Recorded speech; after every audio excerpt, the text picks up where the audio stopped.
Well, I got a winner. Guess who won the National Rugby Championship? It was the Atlanta Old White Rugby Club, and my friend Armin Berry reminded me, give it a shout out. So the foundation does a great job promoting rugby. And I mentioned earlier in the show the acting U.S. Attorney Theodore Teddy Hertzberg. He's a great guy. He's already diving in, going after those criminal gangs. All right, Melita. Well, I want to commend the bipartisan efforts to make Georgia's Ocmulgee Mounds National Historical Park the first national park for the state of Georgia, and to extend condolences to members of the faith community who are mourning the death of Walter Brueggemann, one of the nation's most well-respected biblical scholars and theologians. Right. Also, the Savannah Bananas have announced their first ever woman player. Oh, nice. That's awesome. Go Bananas. All right. Thanks, everybody. Have a great week. We will see you again next time.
Welcome in. I'm Ariel Onstad here with Paul Milliken. Yeah. So, you guys, welcome to this Sunday. We have been tracking some pretty crazy storms. So busy this morning. Yeah. So busy. It's really been nonstop severe thunderstorm warnings. Now, the good news is right now, we're at a bit of a break. So we don't have any active warnings right now, which is what we've been waiting for all morning. That said, I wish I could tell you we're done, we're out of the woods. You know that's not the case, right? No, Georgia is going to play in our face one more Absolutely. So we're going to look at more severe weather coming in tomorrow. I think the rest of the day today, we're going to get better and better as the day goes on. But let's go to Live Viper and talk about what's been going on. So as you just alluded to, I mean, such a busy morning out there. We had our first round that came through yesterday afternoon, some very strong storms, and then several severe thunderstorm warnings through the morning hours. I want to zoom in, and what you're seeing, those disappearing boxes, those are the last warnings that we had. So those were east of the city, and this is still moving east. So the storm's holding together in a couple of spots. It's no longer severe, which means that the National Weather Service is looking at this and thinks the winds have lightened down enough that they don't need to put a warning on it. Still, though, you see those deep reds and even some purple.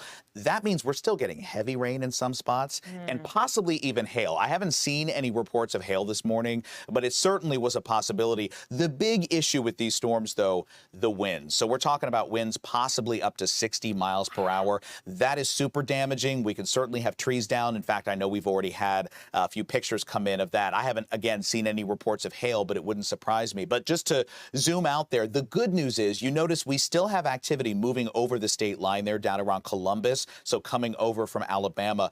That's all moving pretty much due east, which means it's staying south of our coverage area. So this is going to be south of Macon, which is why I think as the day goes on, you notice what's happening up in North Georgia, it looks a lot clearer. I think we're on that trend for the rest of the day, that as we go into the afternoon, if there are storms, most likely they're going to be south. And I think the weather's going to improve from points north of Atlanta. So if you've got outdoor plans, and I know there's tons going on this weekend, I think the later you wait, probably the better. So you'll be out of the woods with any possibility of showers or lingering storms. Very good to know. And you know, when I'm looking at this, as this moves east, Paul, you're talking about some of the biggest risks that people face, which was that wind, you know, wind risk, right? Or some places already experienced that. Right. Is there a reason why the southern part of kind of metro Atlanta, so to speak, tends to get more of this severe weather? Well, it just depends. I mean, I think specifically during this time of the year, what we have, and this could take a long time to explain, but in a nutshell,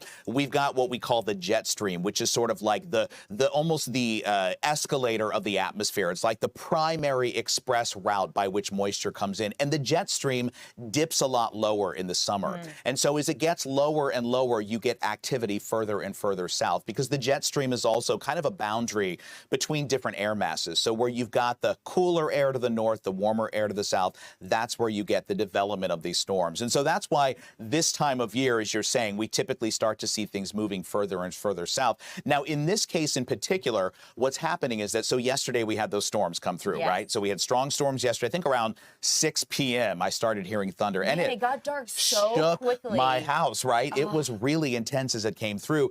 So what happened is when that came through, it left behind what we call an outflow boundary. That's just basically a fancy term for like a little bit of a rift in the air mass that just sits there. And that's where these storms are redeveloping today. And because those storms moved through and moved along to the south and east, that's where we're seeing development today. So we're still seeing strong storms moving over the state line. They just happen to be south of Columbus and will likely stay there as we go into the afternoon. Very good to know. I think when we get to this time of year as well, the unpredictability, it'll be sunny one minute and not, I mean, obviously you guys are forecasting, keeping us in the loop, but sometimes things you're kind of doing some nowcasting. Absolutely. Things just come about. Well, it's, you know, you get the heat building in like we get this time of year. And because you've got that heat in place, and another analogy, I'm sure Alex Forbes has used this one, like it's almost like popcorn. I mean, it's like you've got this hot air in place, and so the storms pop up, and it's very tough to pinpoint where those are going to be, which is why you get into the nowcasting that you're talking about.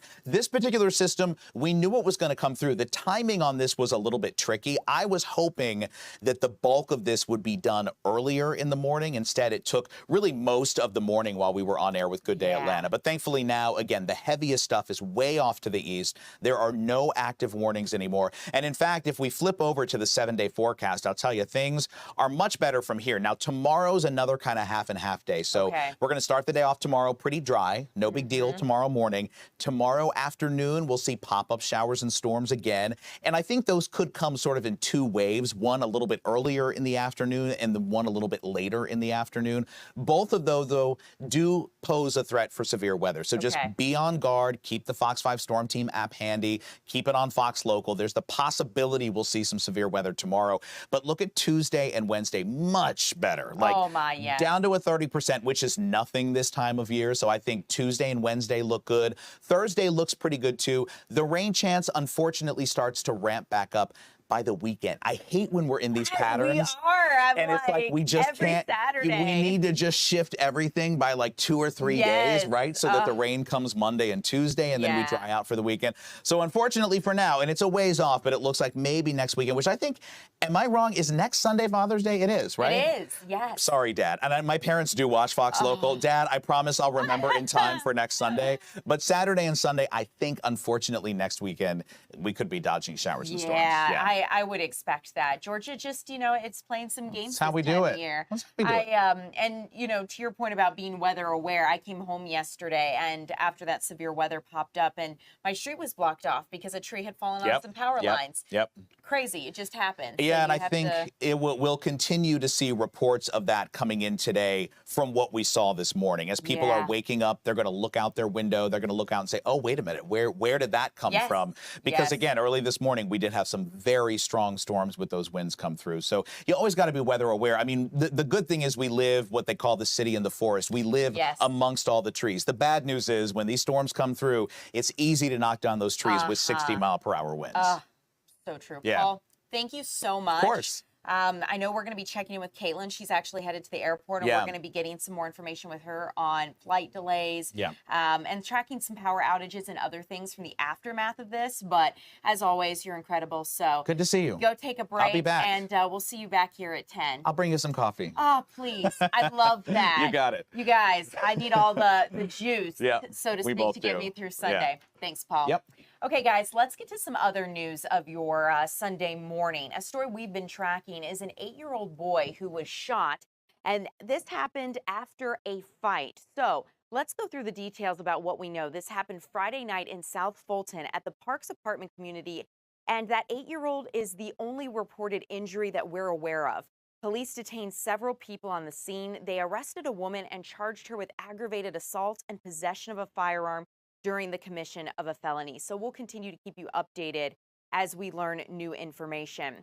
Also happening that we are tracking is a 17-year-old is currently being held in jail without bond. You're seeing his mugshot now. And he's charged with killing his mother's boyfriend. Deputies say 17-year-old Javar Summerhour shot and killed 31-year-old Anthony Brown. Police say it happened on Weston Way in Hiram Friday night. And investigators say the teen ran off after the shooting, but they were able to work with the family and captured the teen a short time later. Now, the investigators are looking into what led up to the shooting. We'll continue to keep you updated as we learn any new details. But another story I want to keep you updated on, because this could affect your wallet. You could be $250 or more richer by the end of this week. So I want to ask you, are you eligible for Georgia's tax rebate? Let's get into it. Georgia is going to start sending out tax rebate checks to all eligible taxpayers this week. Single filers are going to get $250. Those who filed head of household are going to get $375. And if you're married and filing jointly, you're going to be eligible for up to $500. Now, if you paid your state tax or got a refund through direct deposit, that is how you're going to get that money back to you. So again, if you have your direct deposit set up, that is how you'll get that money. If you are use mail to work with the IRS or the state tax office, that is how you're going to get this check. And keep in mind, only those who filed returns in 2023 and 2024 will get these refunds. You also need to live full-time in Georgia to be eligible. And it goes without saying here, if you owe the state money, they will not be giving you this rebate. They will withhold that money from you. Guys, it is about time to take a 2-minute break. So we're going to go ahead and do that. And when we return, we're going to talk a little bit more about a popular snack item, a candy that has been removing a harmful ingredient. I spoke with I-Team investigative reporter Dana Fowle about this switch up, and we're going to talk all things Skittles when we come back. See you then.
I'm Ariel Onstad here with I-Team investigative reporter Dana Fowle.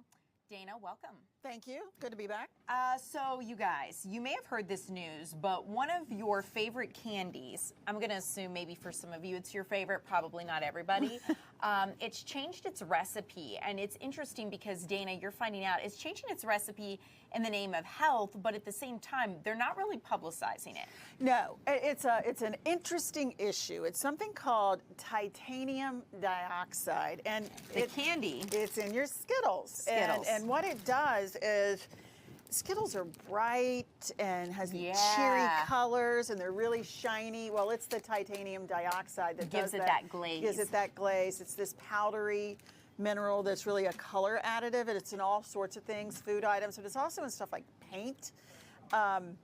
Credit to Bloomberg reporters who said, wait a minute, this controversial ingredient is missing. And so if you look at the back of it, you're not going to see it now. And then sort of a food safety group said, wait, we're going to keep checking, and found that they think it was removed in December of 2024. So it was just very quietly removed from the product. And I want to take a moment to read the ingredients that are in a pair of original Skittles now, right? So we have sugar, corn syrup, hydrogenated palm kernel oil, less than 2% of citric acid, tapioca dextrin, modified cornstarch, natural and artificial flavors. Colors includes red 40, lake, yellow 5 lake, blue 2 lake, yellow 6 lake, blue 1 lake, lots of lakes, yellow 6, red 40, yellow 5, blue 1, sodium citrate, and carnauba wax, but no titanium dioxide. That's right. And they look like fruit, but there's no fruit in there. Yeah, this is so true. So it's confusing for the kids. It tastes fruity. So, Dana, what does titanium dioxide, for those who don't know, what does it do to us? What is it?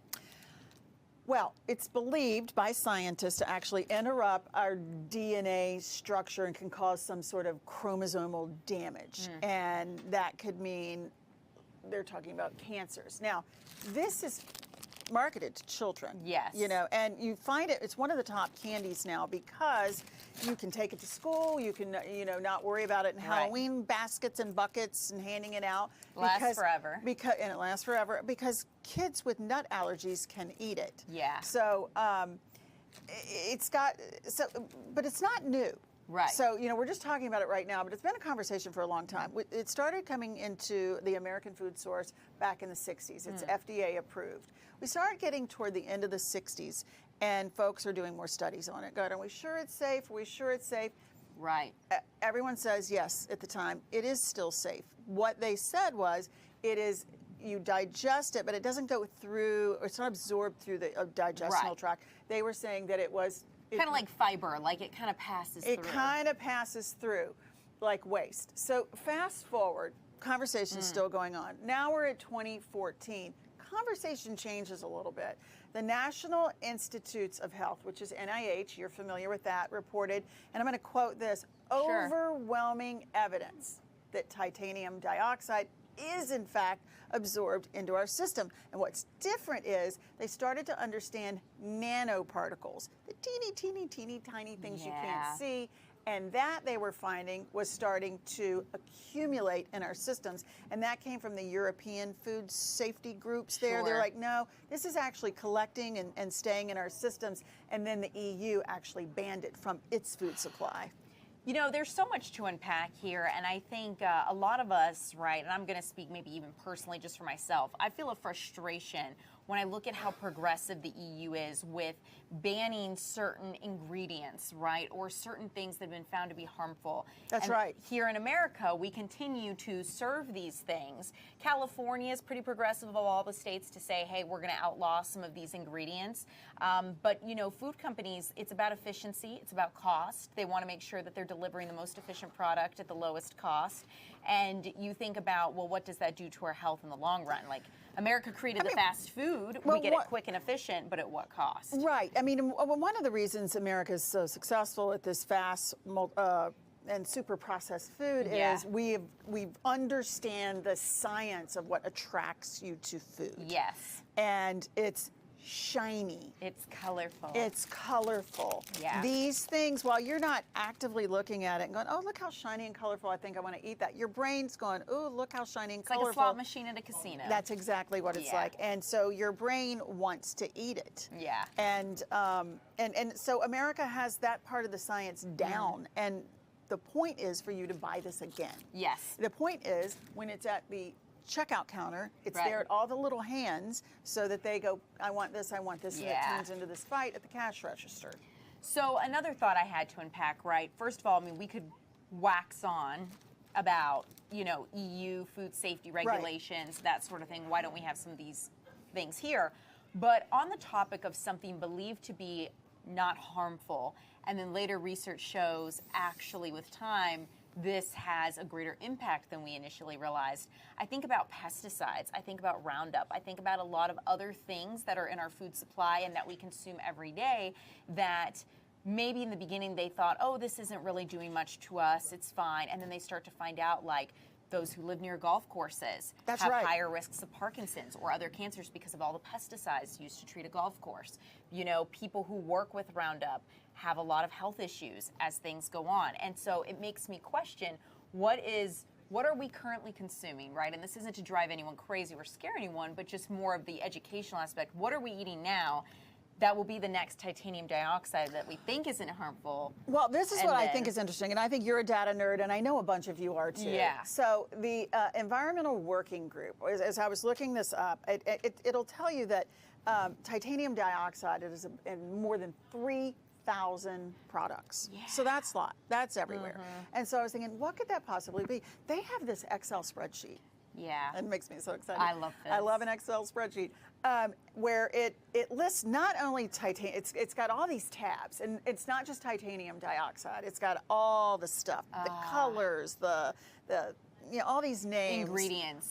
Some of the things you read probably on the back of this, I'm not exactly sure. The emulsifiers, yeah, the everything. Stuff. So it's got it all listed right there. If you go into titanium dioxide, that tab, it lists all the products. Salad dressings, gum, icing. Oh, wow, yeah. All the stuff you like. Yeah. And it makes it shiny and more appealing and brighter and plumps up your brain with delight when you see it. And let me tell you, when this story, of course, will be on the web, our web version and our YouTube version. Sure. And I'm going to put that link there to that spreadsheet. That would be because helpful. I know some of you want to geek out like I do on this. Totally. So I can guess, and I'm sure many of you can, make some educated guesses as to why Skittles did not widely publicize that they were removing this ingredient. But Dana, why did they remove it without fanfare? Because, you know, on the surface, the logical brain might say, oh, they're becoming healthier. This company wanted to remove a potentially harmful ingredient, or actually now proven to be harmful ingredient, but they're not publicizing it. It's not. It's been a real low-key, quiet sort of thing. Now, there is this paper trail that precedes this event. And in 2016, the Mars Corporation, which makes Skittles, had agreed and posted on its website that it was going to remove artificial colors from its human food products. And it was going to be part of a commitment to adapt to consumer preference.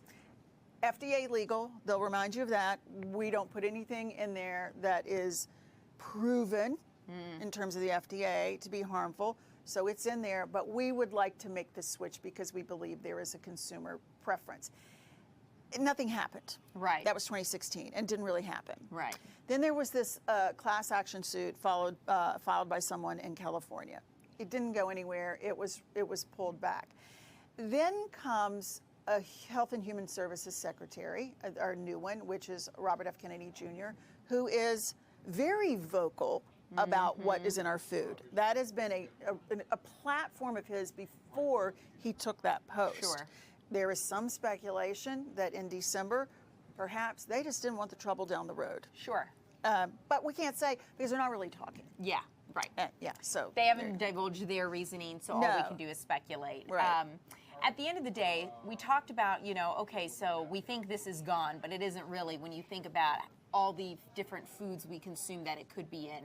my mother instilled in me from a very early age. I'm such a health and wellness nerd, but like truly because when I was 5, my parents were really unhealthy. My mom dealt with IBS, chronic ear infections, and some other issues. My dad was overweight, had high cholesterol, and you know, doctors would tell my mother, you're never going to really fix these ear infections or this IBS. It's just, you just have this problem. Right. They changed their diet. They got rid of all processed foods. We stopped eating out.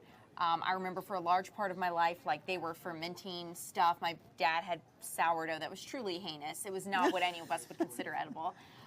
You know, but they made everything from scratch, and my entire childhood changed when I was like 5 years old. But the health of my parents changed in that moment because they completely, all the things doctors said they would never improve with diet and everything else, all of a sudden they were cured of all these things. Right. So for me, you know, we think these things are gone, but it really, from that experience, I have learned to read an ingredients list when I go shopping. I make sure, and if I don't recognize what I'm reading and it's an ingredient I don't know, then I probably put it back. If I'm really committed and it's like cookies and I'm like, I need this, I might Google it and see what the ingredient is and like weigh the harm, but I want to make sure I understand what I'm putting in my body. I think it's really easy to like, you know, divorce yourself from an ingredient list and think like, oh, you know, it is what it is. It's just on the box. And when you really start to look at it and think, I'm consuming this. This is going in my body. That's right. What does this really do? I mean, the goal has always been to shop on the outsides of the grocery stores. It's once you get inside those aisles, food starts to be served to you in a box. I mean, we have a little bit of anecdotal stuff at home. My daughter is a chronic migraine sufferer. I mean, it is brutal and has been since kindergarten, sometimes a couple times a week. Now, we've learned to control these through a variety of ways, but we had a stretch where she didn't have one, and it was fantastic. And she was a soccer kid, is a soccer kid, and was out with a bunch of kids and eating a bunch of junk afterwards. And had the most horrifying headache the next day. And what I had figured out is she had eaten snacks that were orange. Interesting. Lots of orange snacks. And I only put 2 and 2 together because I talked to a medical professional, and she said, did she eat any, and I'm not going to name the product because I can't be exactly sure which one of the orange ones it was. And I said, oh yeah, they had this big tub of them and everybody was going at it, and I'm sure they skipped dinner and ate these orange snacks. And she said, yeah, that triggers migraines. That's crazy. Yeah, so she can still eat this snack. But in balance. In balance, but also we try to get the one that's not orange. Yeah. It is. There are so many things that now, it might be fine for some people. Sure. Not everyone's the same. I've rarely had a headache in my life, so I could probably eat a tub of orange stuff and be okay. But it did not work for her and does not. Poor thing. And you know, the reality too, this is a whole nother topic for another day, but nutrition facts here in the United States are not meant to be read and understood by the average person when you think about it. We don't have the metric system, but yet our nutrition fact labels are, you know, done in grams, right? That's right. Does the average, do you know how many teaspoons are in a gram? Right. I mean, it's roughly, I think, 4, but it's, when you think about sugar, for example, 12 grams of sugar, you know, maybe that's not that much because you don't think, but when you think, well, that's 4 teaspoons times 12, how much sugar is that? Oh, wow, well, maybe that's a little. I will tell you, in the 7th grade math, we dedicated a good deal of time learning the metric system and memorizing it, and things being held up every day, and we had to guess because we were told by 1984 we would be in the metric system. So we dedicated a great deal of our young brains to the metric system, and it didn't happen. Yeah. So it just didn't happen, and it would make things so much easier. Yeah, it would. It would. America has to be different. Well, Dana, final question, just as we're wrapping this up. I know you're going to give folks the link to the Environmental Working Group. Yes. So that way they can better educate themselves on how to where these ingredients live, what is the potential risks. I love that website. I think I use it for like skincare products and stuff. And I bet you somebody's going to ask me this question because we're in summer. Titanium dioxide is in sunblock. Okay. And so there's been some question about whether that is safe. I can't tell you whether it's safe or not, but the Environmental Working Group does say and points out there is a difference between ingesting titanium dioxide and applying it to your skin. Yeah. There is a difference in how it gets into your body. Good to know. Yeah, so if that's something that interests you, there's more exploring you can do on that. Maybe we should do a skincare or like sunscreen review, and maybe we should take a look and understand, like, maybe that's for another time. That's for another time, because Buck and I have talked about this. Buck had said, you know, sometimes I worry about that. And I said, well, you tan. Yeah. Maybe you don't need it. I put sunscreen on every single day because I don't tan. I don't like the sun. I'm like a vampire. It hurts me. It actually hurts. And I find the risk, for myself personally, I can't say what you could do, for myself personally, I prefer to have it on because I think my risk of skin cancer is higher than, and skin than cancer, another risk. I mean, there's no playing around with that, right? Like, that's very serious. And, you know, I know that there are sunscreens they've come out that are lower risk. Right. People may argue their efficacy, and maybe that's part of what we can explore. But at the end of the day, it's, you make those educated decisions for yourself based on what you know. Yeah, I mean, for our family, we live in the South. There's a lot of sun. We're on soccer fields day in and day out. We have fair skin. Yeah, it's right. It's right for us. Yes. Now, if I lived in Minneapolis, maybe I would have a different thought process on that. I don't know. I don't know. Dana, always a pleasure. Love exploring. And these are safe to eat. The only downside, I guess, is the calories are the same. Well, titanium dioxide removal did not remove any calories. And I will say, even though titanium dioxide is gone, I can't really find any ingredients in here that I'm necessarily like happy with, you know. But as a sweet treat, right? Who doesn't love a Skittle? Yeah, apparently most kids do. Thanks, Dana.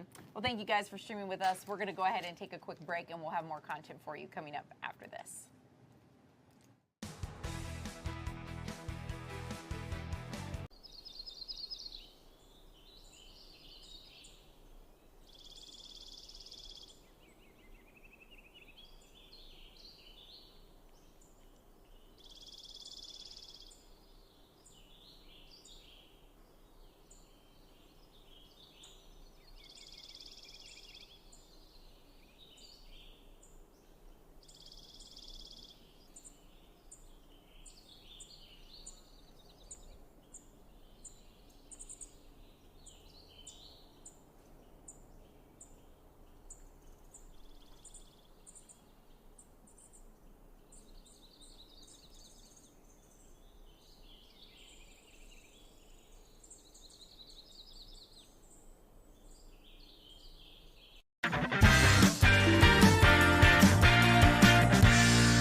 Dear Detroit State, I'm writing you this letter as a Negro who wants to make his life better. As you can probably tell, I am a go-getter, and going to your school will help me make some cheddar. Now, I know that you don't accept Negroes, but I believe in brotherhood where all of me goes. We all have red blood and similar genomes. I know it's a long shot, but I'm a torpedo.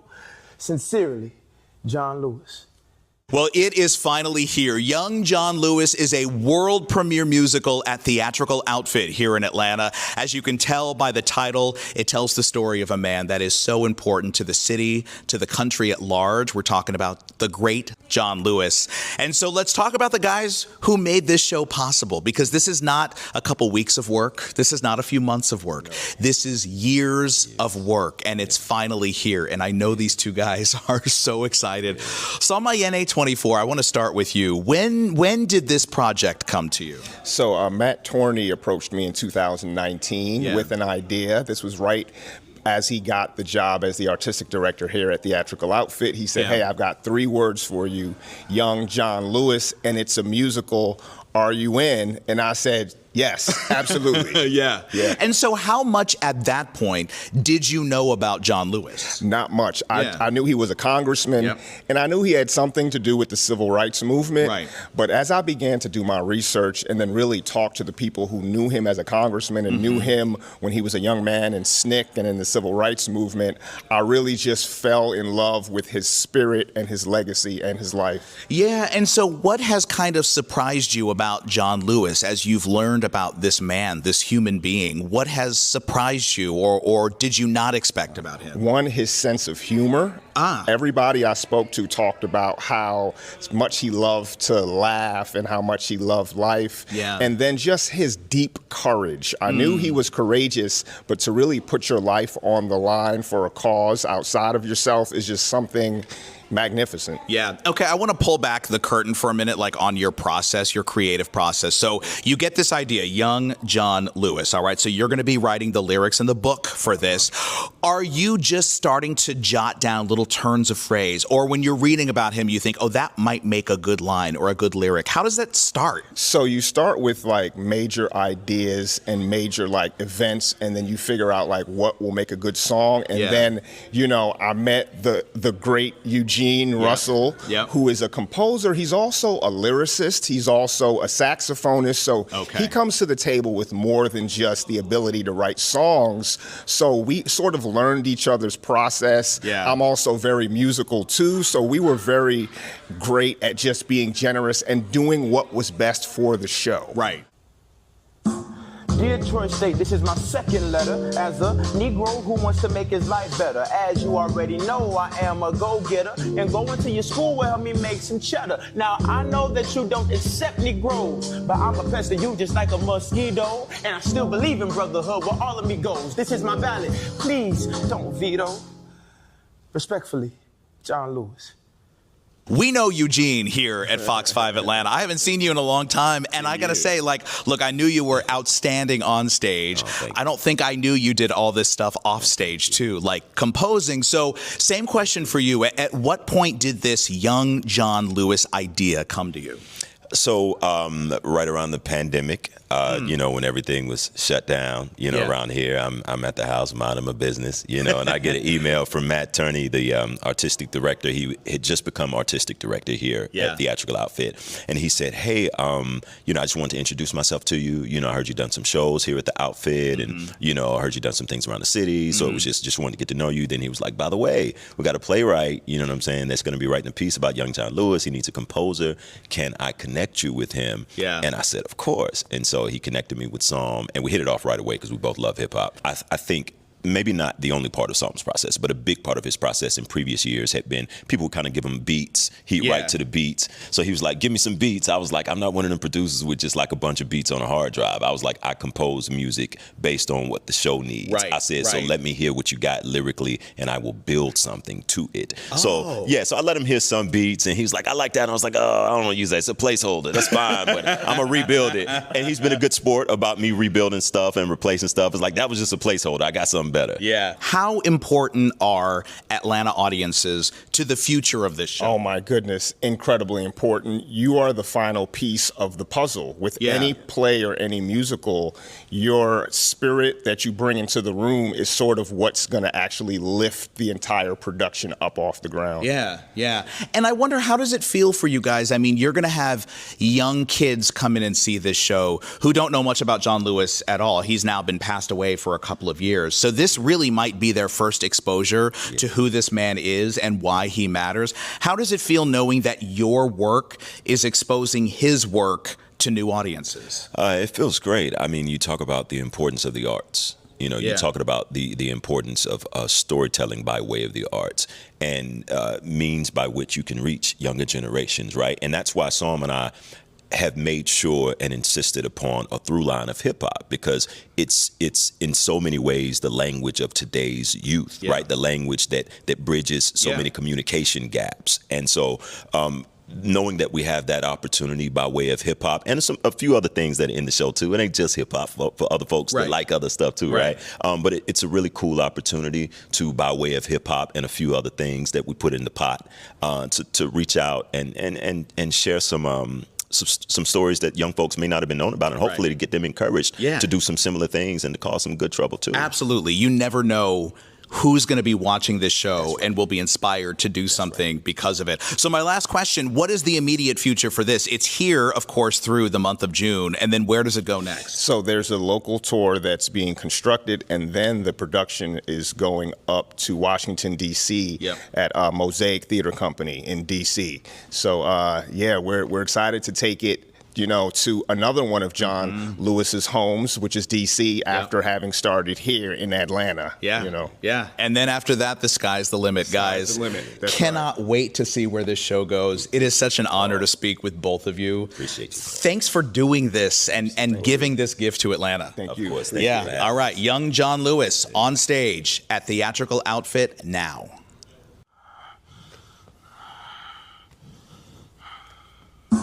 Dear Troy State, this is my final letter. As a Negro who wants to make his life better, I done told you twice, I'm a go-getter. And going to your school will help me make some cheddar, some feta. I know that you don't accept Negroes, and you're scrutinizing me through a racist peephole, but I still believe in brotherhood where all of me goes, so we should all be treated like equal people.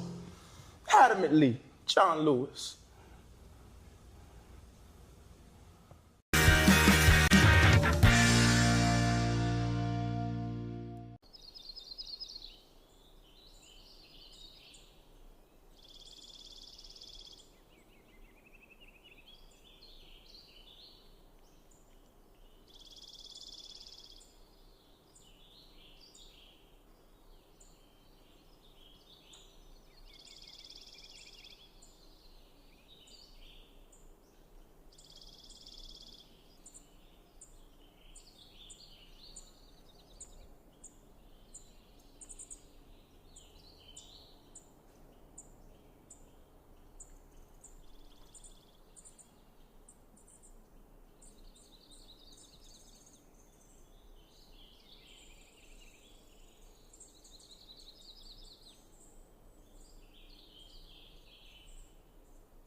Well, we all know that Alliance Theater has such a history of excellence, and so many of their world premiere shows go from here to Broadway and beyond. And there's another world premiere on stage right now. It's called Millions, and I am so lucky to, number one, be here on stage in the beautiful theater, number two, to be hanging out with the stars. So if you would, I want you to look right into the camera, say your name and what character you play.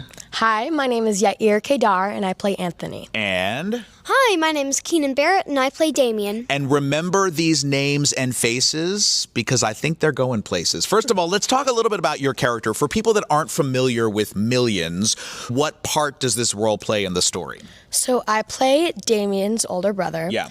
And I think Anthony is kind of like their mom died. Yeah. And their dad is kind of in a rough place. So Anthony feels like he has to take on that responsibility of his mom to be able to take care of the family, and he feels like he has to make some of those important decisions and he has to help his dad go through life. Yeah. And I think that he cares a lot, and I think he can get angry a lot and because things aren't going the right way.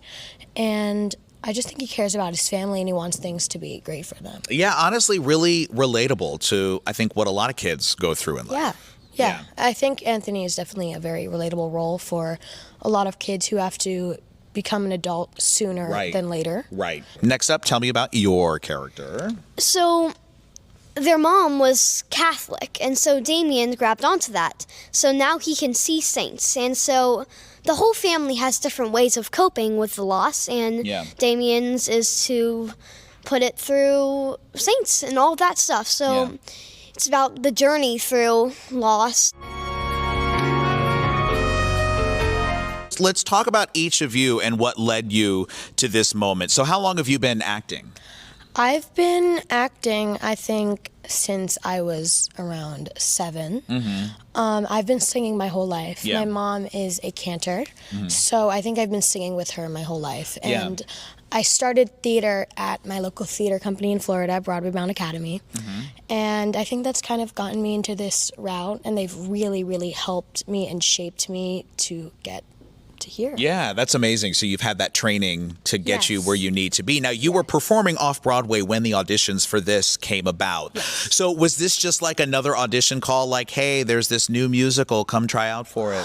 Yeah. My mom saw auditions go out for an Adam Giddle musical, and she was like, and she emailed my agent and said, hey, let's get him submitted for this. And I did my self-tape, did in-person callback, I did a work session, and then I did another in-person callback, and then 2 weeks of waiting. And my mom called. It wasn't really like the official like sit down agent calls you. My mom literally just called me and she was like, "You got an offer," and I was like, it's such a surreal feeling to hear that. To hear that coming. Amazing. It had to be so, even at a young age, stressful waiting. Was it like, were you waiting on pins and needles to see if you got this? Yes, I was also waiting in between callbacks, and it's like, it's just the sense of like, what's happening. Totally. And I think there's so much to it, and I think they've really, Amazing. Yeah, you landed in the right place for sure. Okay, what about you? When did you start acting? Well, when I was like a tiny baby, I did like these dance camps, and then that grew into theater camps, and then that grew into auditioning for regional theaters. And since then, I've been to many, many, many summer camps of musical theater, shows, and all of that stuff. And so then I finally got an agent and a manager. And so then I started to get auditions for like big stuff like this. And so I sent in self-tape for this. I got a callback in New York. Then I got another callback in New York. And then after waiting like a year, I finally got the call.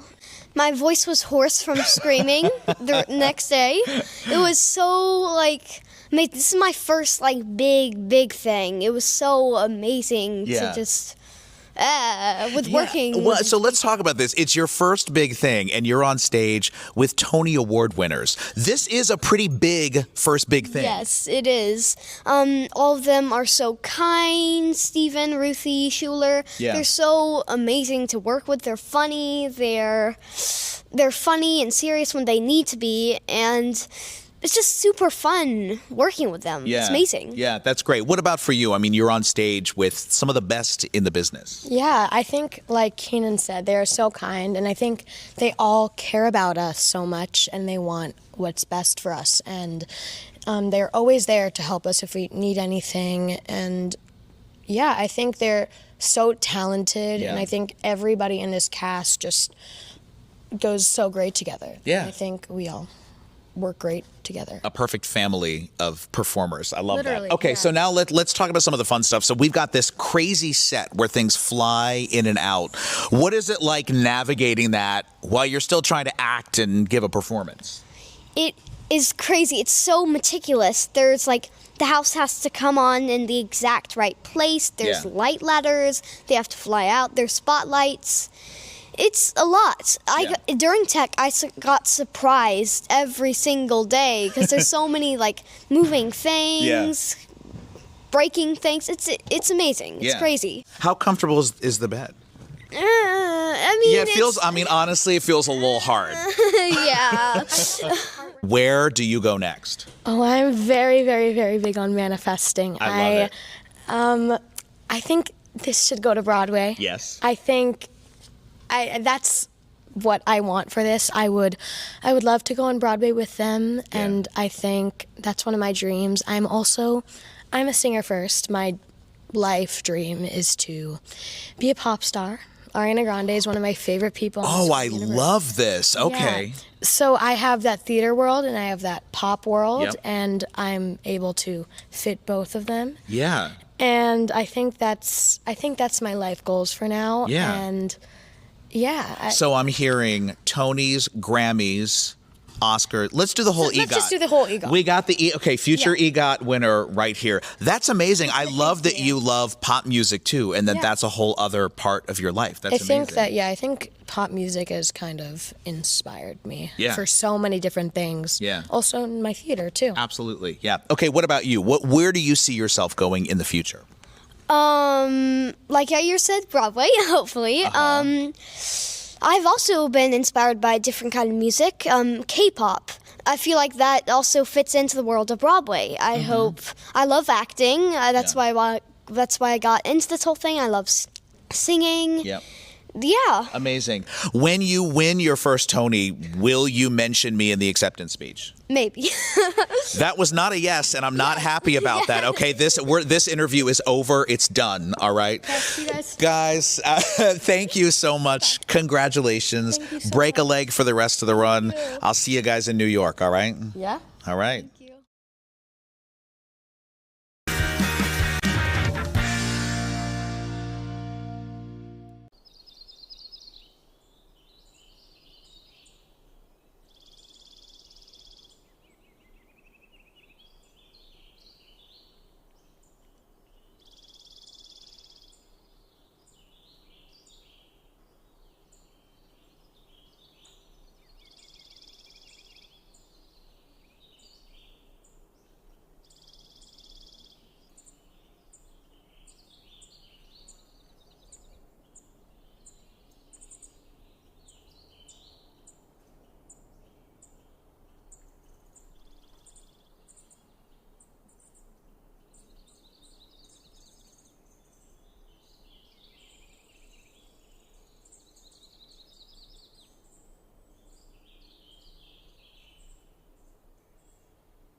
We got big balls that I cannot lie.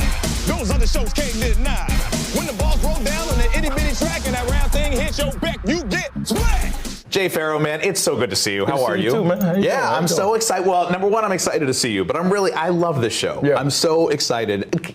Can we please take this show on tour? Bring it to Atlanta. Hey. Bring it to Atlanta. I would love to. Have you shot anything in Atlanta before? Yes. Yeah, I was going to say you have to have at this point, right? Yeah, a lot. Movies, television show. I did this show called Champagne Ill down there. Yeah. I shot, I think Wildin' Out, we shot that down there. Yeah. That's right. You did shoot down there. Yeah. I've been down there shooting. What else did I shoot down there? I think a long time ago. Oh, man, back in 2010, when I worked for BET for that brief stint, we did this thing called The Package, and we shot it down there we shot it down there in Atlanta. So I went all over Atlanta. Yeah. Okay, so you know Atlanta, you know our city pretty well. Yeah.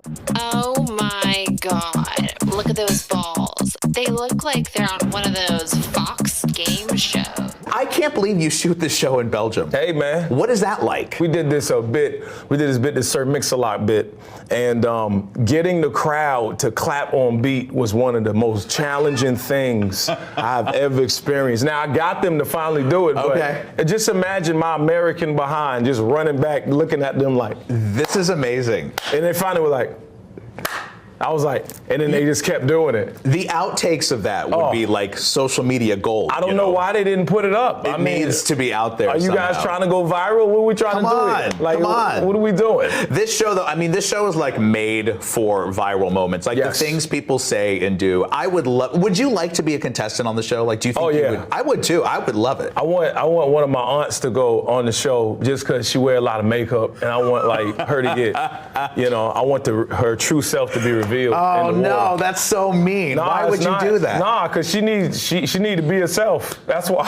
That's so mean. I want to apologize to you on behalf of your nephew. You don't have to. No, you don't have to. That's so mean. She's funny too. She'll think this is hilarious. All right, good. I'm glad she's gonna enjoy it. Yeah. You must have the best time hosting this show. Oh it's brother. So fun. Nah, man, and the love for the contestants is real. You feel when there's animosity. You feel animosity when there's there's a lot of pressure. When there's nervousness, you can feel it.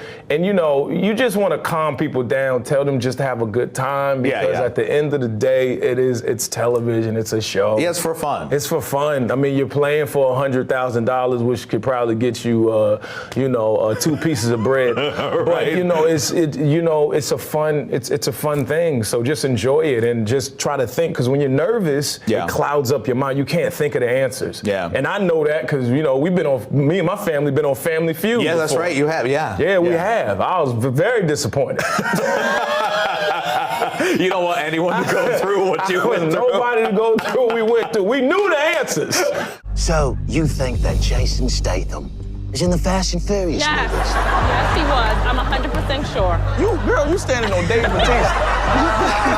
But we're gonna see what's gonna happen. I will say something I love about the Quiz with Balls is it does give you a lot Free of opportunities range to do your, yes, absolutely. Yeah. I can't think I was watching one last night in my hotel room, and you're able to really jump in there. Yep. I'll tell you this. I met Keanu Reeves last week. That was a thrill for me. Yeah. He was on the plane, and I was going to Atlanta to perform. I performed in Atlanta a couple weeks ago. Yeah. And I didn't want to say nothing to him, and I was like, man, but I gotta say something. I said, is that John Wick? And so I waited to the end of the flight, and I walked up to him. I said, hey, man, you the greatest. And he just goes, wow, thanks. Wow, that's really nice of you. I'm like, you the same dude in John Wick that you are in real life. Yeah. You never changed. It was just dope, man. So I get to do impressions like that on the show, maybe ones that people didn't know I could do. That was pretty good. All right, Jay Pharoah, come back and see us soon in Atlanta. I will, right? man. Good to see you, man. Yes, sir. Yeah, it's a I'm pleasure. in that Georgia All right. peach. You know what I'm saying?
welcome in. I'm Ariel Unstad. Thanks so much for streaming with me on your Sunday morning. You guys have probably felt or heard these storms that rolled through overnight and even experienced it this morning. So we want to get over to meteorologist Paul Milliken for a check of the very latest. I know Paul has been incredibly busy this morning. Yeah, I mean, I thought I was coming in on a Sunday to relax and have a cup of coffee, and watch the sunrise. That did not happen this morning, as you just said. I mean, it was an incredibly busy morning here with one severe thunderstorm warning after another. The good news is right now we don't have any in the state of Georgia. There are some over the state line here, but none in the state of Georgia. And I think this is a trend that we'll see continue as we go on through the rest of the day, which is clearing, which is the weather calming down, which is really nice. I do want to zoom down, though, to our south. So nice and dry up here in most of North Georgia right now, maybe a sprinkle or two in a few spots. The bulk of the activity is well down to our south right now, though. So you look at this area of red here, which is just west of Americus. This is moving along to the east, so Americus will be seeing this heavy rain. But even the lightning has really ceased to be a big problem now. So the storms are weakening as they move through, and that's exactly what we want on a Sunday. And in fact, for the rest of the day today, the Storm Prediction Center has us under a level 1 or a very low risk, a marginal risk for severe weather. Now, unfortunately, tomorrow that is not the case. I wish I could tell you we're done. We're done with severe weather, but we know Georgia and we know we are not done. So tomorrow afternoon, we're under a level 2 or a slight risk for severe weather. I think the biggest threats here are going to be damaging winds up to 60 miles per hour, the same risk that we saw this morning with the storms that rolled through. So let's see how it all plays out here on the hour-by-hour forecast. We start this off here this afternoon, and notice as we go into the afternoon, things are starting to calm down for us. Maybe a few showers moving in here. I don't really think we're going to worry too much more about the strong storms that we already saw today. Overnight tonight should be nice and calm for us, and you'll wake up tomorrow morning. It'll be nice and calm as well, which is how we like it on a Monday morning. Unfortunately, Monday afternoon, look what's happening here. The development of more showers and storms here, and that continues through the rest of the day Monday until nightfall. So I think first half of today, second half of tomorrow, those are the windows of storm activity in between. So tonight into early tomorrow morning, things should be a lot calmer for us, and I think you can take a breath and relax a little bit. So here's a quick check on the extended forecast. And here's the good news. Again, after tomorrow afternoon and that storm activity, Tuesday and Wednesday, I mean, looking much better. I don't want to say that I'm going to call out sick on Tuesday and Wednesday. I would never say that out loud, Ariel, but I will say that those are the days, only a 30% chance of showers and storms in the mid-80s, which is right where we're supposed to be temperature-wise this time of year. Those are going to be the best days of the week. Thursday, not so bad. And then, as we talked about earlier, we get to the weekend, and we're going to do it all over again. The rain chance, the storm chance ramps back up on Friday and Saturday. So how do we break this pattern, right? We got to get out of this weekend rain thing. Paul, when you figure it out, you let me know. I'm because I trying. think we're going to have a recipe for success. Yeah, I'm trying. Okay, I'm going to put in the order. I'm going to make some calls. I'm going to do what I can do because we want the storms in the middle of the week, right? Now, I know there are people out there who, work we're working the weekend, so they're like, no, keep the rain on the weekends. But still, we want to be at the pool on a Saturday and Sunday, right?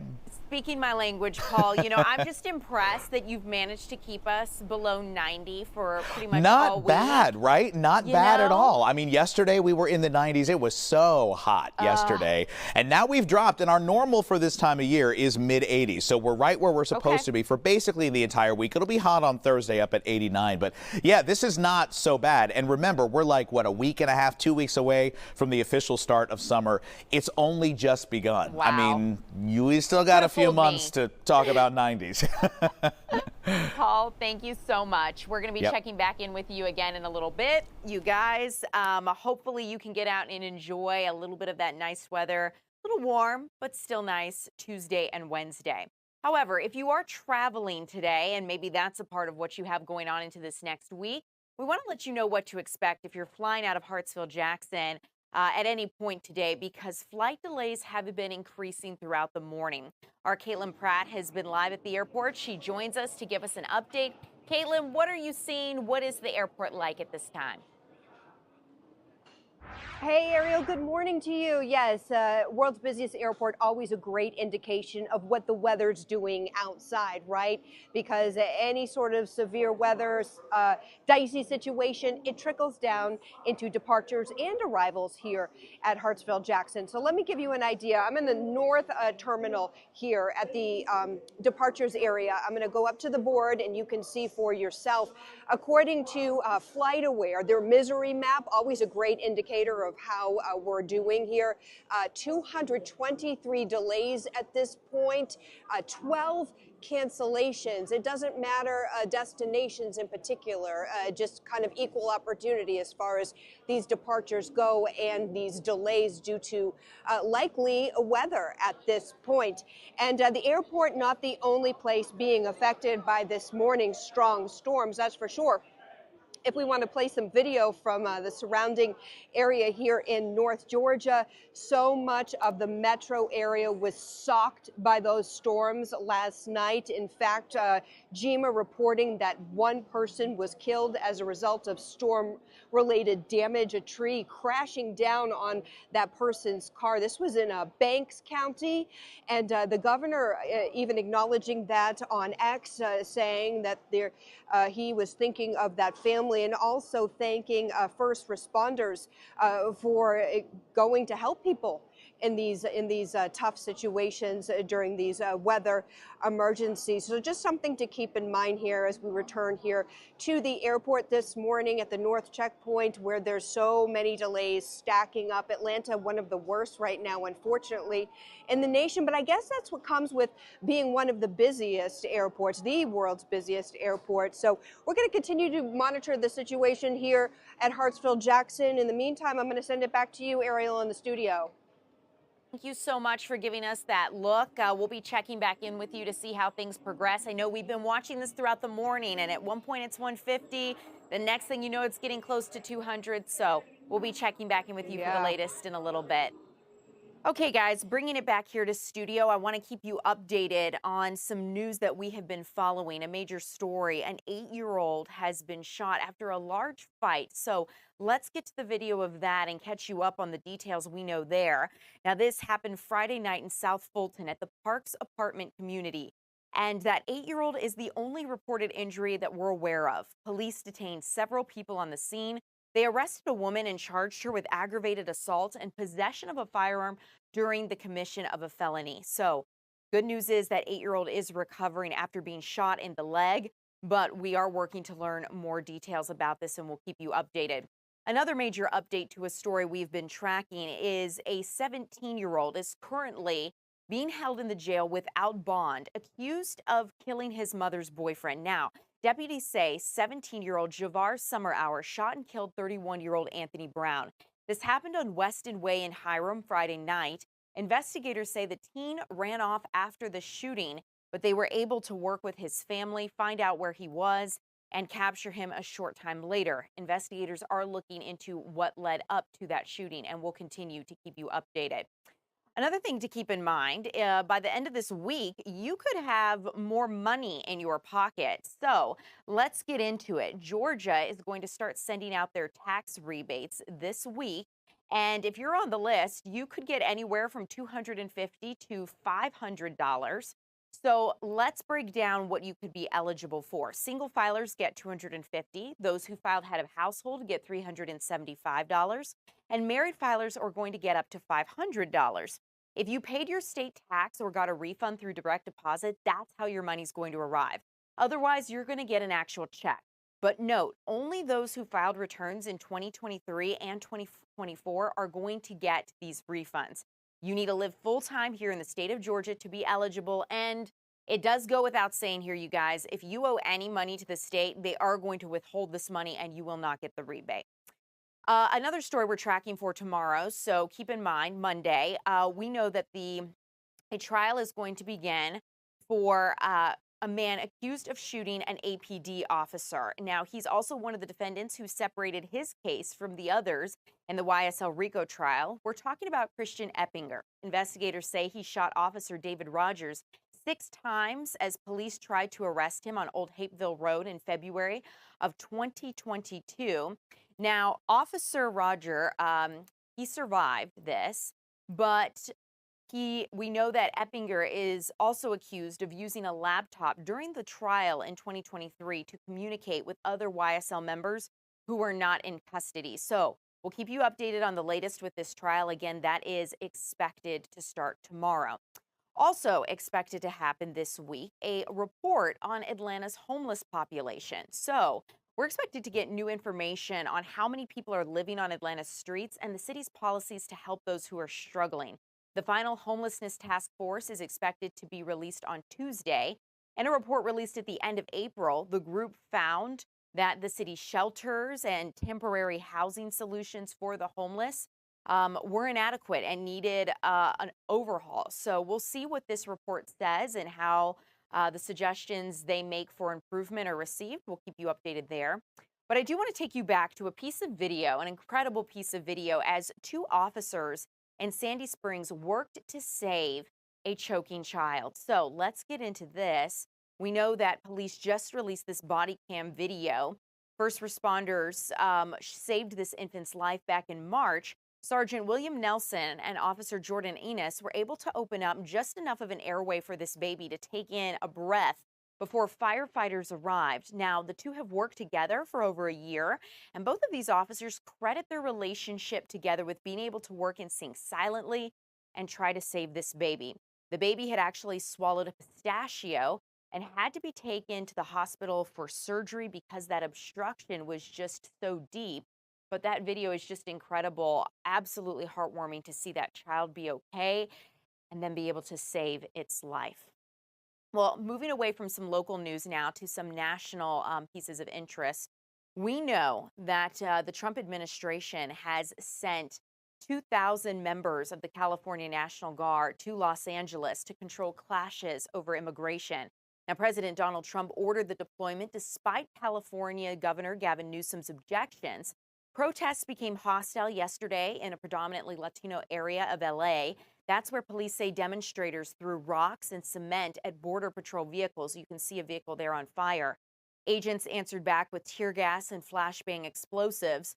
The White House has not given a timeline on when the National Guard troops are going to arrive there in LA, but we'll be sure to keep you updated.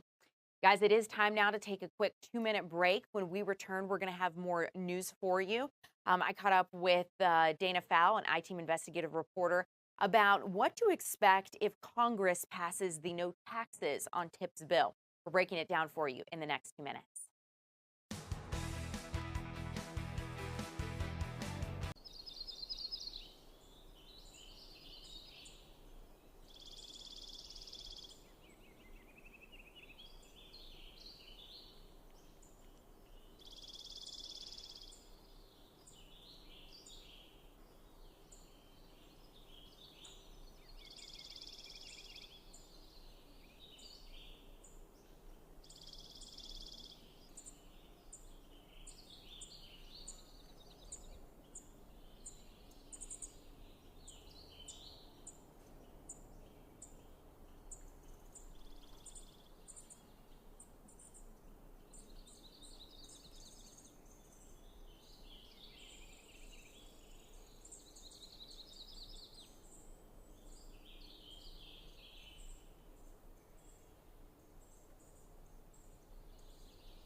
Welcome back. I'm Ariel Onstad here with I-Team investigative reporter Dana Fowle. Dana, how you doing? I'm good, thank you. Awesome. Okay, so today, you guys, we're going to talk about taxes on tips, or perhaps the absence of them. It is a big conversation in Congress. Yeah. It is the No Tax on Tips Act. It's passed the Senate. It's headed to the House. It has bipartisan support. The public loves it. But it's not perfect. Sure. So let's get into the nitty-gritty and explore what people like, what they don't like, and what the discussion is. Where does this bill currently stand in Congress? It's in the House. Oh, that's right. Yeah, Okay. it's in the House, so it's got to, be approved there, and, these things get massaged. Sure. But, I went out and talked to 3 different waitstaff members and got 3 different opinions about this. Okay. And I thought that was interesting because I fully expected everyone to go, love it, love it, love Yes. it. And that's why it's important to go ask a lot of people. Yeah. So I talked to a young man named Charlie Rhodes, who's a bartender, says he has been for 16 years, and he says, my wage is $2.13 an hour. But he makes a living as a bartender on his tips. He feels like he'd like to keep that in his pocket because Sure. his wages are so low. One of the things he says here, it's almost like I'm not getting 2 out of my 10 tips. I would like to keep that money that I worked for because I do not make it in wages. I mean, who wouldn't, right? Who right. wouldn't? But Kim Yada Hardnett, who works at a restaurant in the interior of the city, said she's taking a wait-and-see attitude. She's not sure. She feels like there are hidden details that are not really being clear because the headline is no tax on tips, and that sounds great. But there's always a catch. Yes, but there are always a couple little things dangling down, and she would like to know more about those before she is all in. Yeah, because when we look at policy like this, it's rare that it uniformly applies across the board That's to right. every single person in every single circumstance. Right. So naturally, there are going to be probably some exceptions to the rule. And I think my question is, have we explored who this would apply to?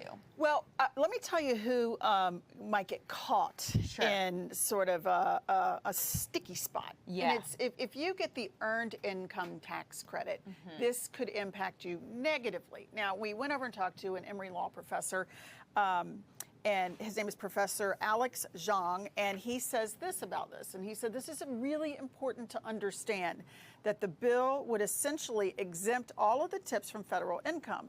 So that sounds terrific, except you might, if you get the earned income tax credit, and I want to get this right because this is the sticky IRS stuff, they might end up making too little to be eligible for the earned income tax credit, and it takes away a huge welfare benefit for families. This earned income tax credit, it was created and built for people who aren't making a lot of money or struggling to get by, but they're working. Yes. And they're hardworking. Yes. And they want to create this sort of net that allows you to keep working, Yes. and they help support you. The government helps support you till you can get yourself up. The further you go up, the more this goes down. Sure. So if you don't get taxed on your tips could put you up enough that maybe this. This is why it's sticky, because it takes a real professional to understand this. Part of the problem is if you're not making anything, then the government thinks maybe you're not trying and you're not working. So making too little can actually hurt you. Yeah, that makes sense. And so you've got to find this sweet spot. And that requires people who know how to do this. And I don't know how to do this, and I'm not sure. A lot of times people in these industries are young, might not have tax expertise, and they might find themselves not in the place they thought they were going to be when that refund check is supposed to come. Well, I mean, I think about myself, right? Last year, I switched jobs, right? I got this job, you see me here now, and I had my old PR job. And when I put in my tax refund, right, when I had the little income from the PR job with that W-2 because it was only part of the year, I was getting a much bigger refund. But then when I added in both, all of a sudden that number went way down. And that's right. It's a balancing act on the balance sheet a lot of times. And I don't think a lot of us have the expertise to sort of manage that. Right. And this was an interesting part of the conversation. I said to Professor Zhang, well, a lot of folks use free file. If you're already in this space, you might be using that free file system that is built within the IRS platform. Yes. That's a great benefit for people. he's not sure how long that's going to stick around. Yeah. That may be removed. So what some folks may ultimately have to do is go to a tax preparer. Right. And ask, and then that takes part of your money because that's not free. No. You know, I always think it's interesting to see how the market responds to policy like this. And I've already seen, like, on TikTok and Reddit and just basically some sub-threads of the internet, right, about how people are kind of changing how they, if they are a small business or like maybe a single kind of worker, changing a little bit about how they do business from the standpoint of they've already maybe shifted their business model to say, hey, maybe I would give you an invoice and this was the cost, but now I'm going to tell you this is one cost and you can tip me for the remainder. And I wonder how people who look for loopholes or who try to capitalize on the system. Right. Professor Zhang says there is one group that likes this and will really succeed here, and that is the business owner that has a staff of tipped employees. Yeah. According to him, this could put them in the position to offer a lower wage than they were previously because they know that you are getting, you're taking all of this home with you and you're not being taxed on it. Yeah. So that could be an issue. Now, I mean, there's a minimum wage, there's a minimum level that you can go there, but tipped employees, that's a broad range. It is. You know, it's not just, you're thinking waiter, totally, bartender, but it's far more than that. It's your delivery person, it's the anything, your hairstylist. Your hairstylist, anything with the estheticians in that space there, your nails, your pedicure, a facial, massage. There are all sorts of areas where this reaches into. It is interesting to think about that, and I think when you start to look at unpacking this policy, what are maybe some of the deadlines, right? Like, is there a deadline where the Treasury Department or the IRS has to kind of say, if this passes, here are the groups that this applies to and what that looks like? There is a federal deadline for this. The U.S. Treasury Office, if this passes, seal of approval, it's law of the land, it's a new act, then the U.S. Treasury has 90 days to publish a list of who this impacts. Everyone in this tipping structure that can apply for this no tax on tips act. Okay, interesting. Yeah. I'm like thinking through that. Yeah. I mean, I think there's a bit to think through.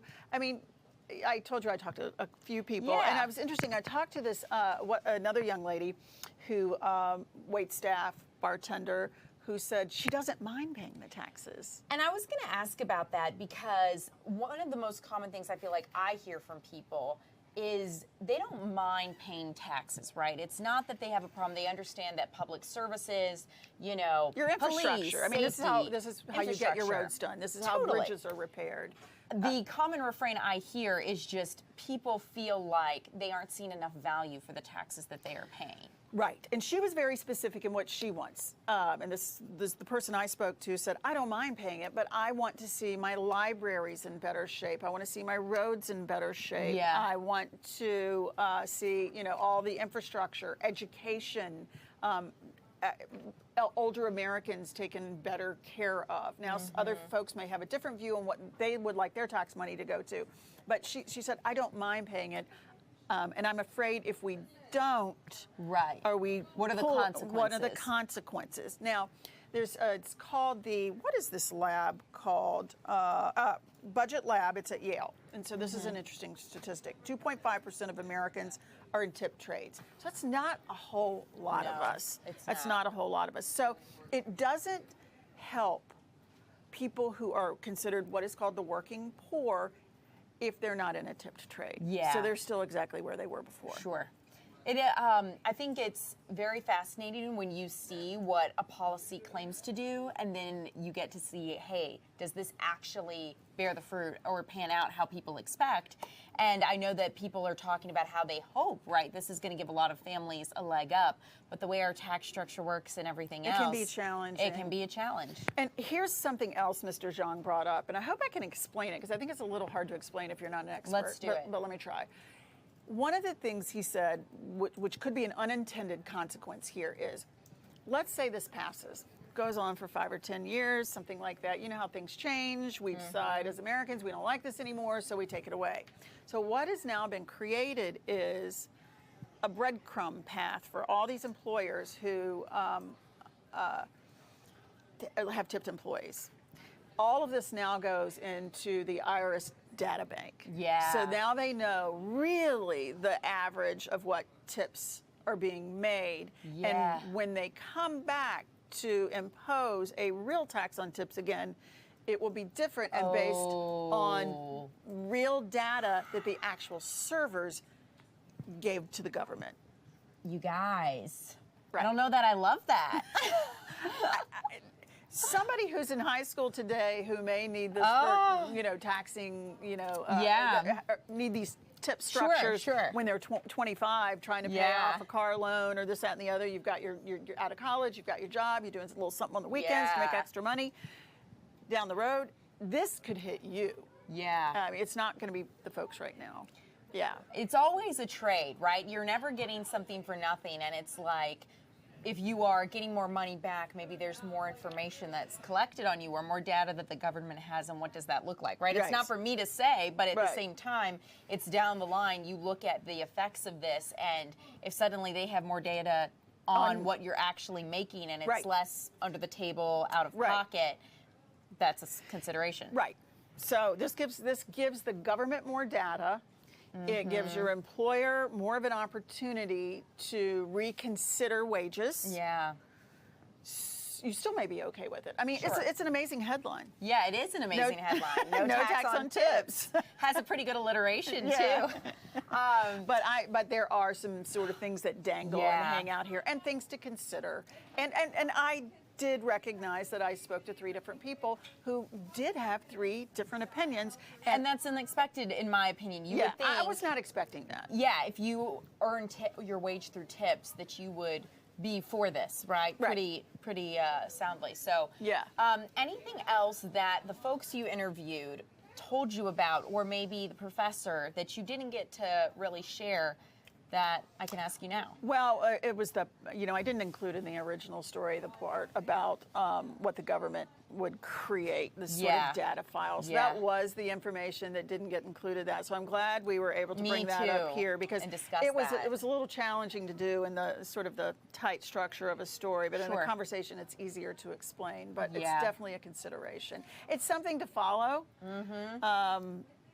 Yeah, I feel like after this, I'm definitely going to be looking like, okay, so when are we voting on this? What is the next step? Where's this headed? Yeah, so we're going to track it as well. I mean, the one notable thing about this is it has bipartisan support. It does.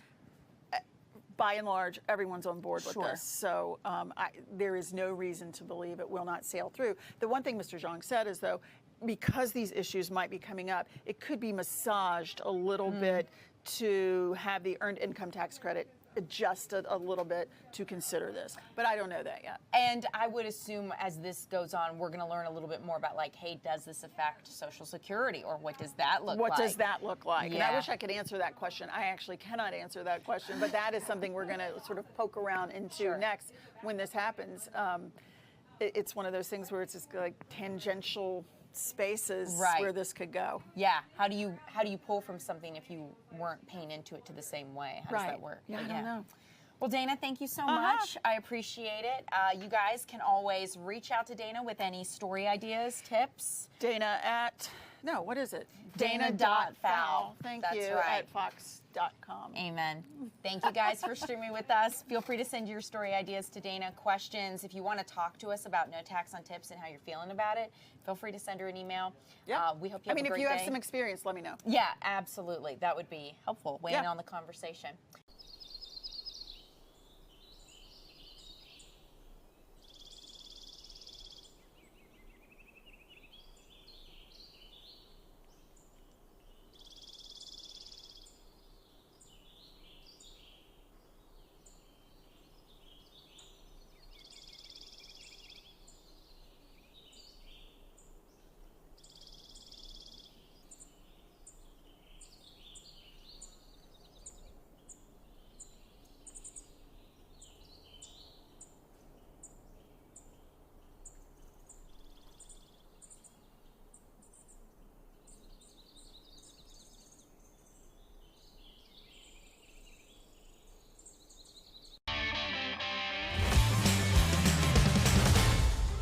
Welcome to Burgers with Buck Second Helping. A look back at some of our best Burgers with Buck memories, and man, there are a lot of them. This week we began in Cherokee County at a cool development called The Mill at Etowah. Community Burger is, of course, known for their delicious burgers, but as the name implies, they are known for a whole lot more than that.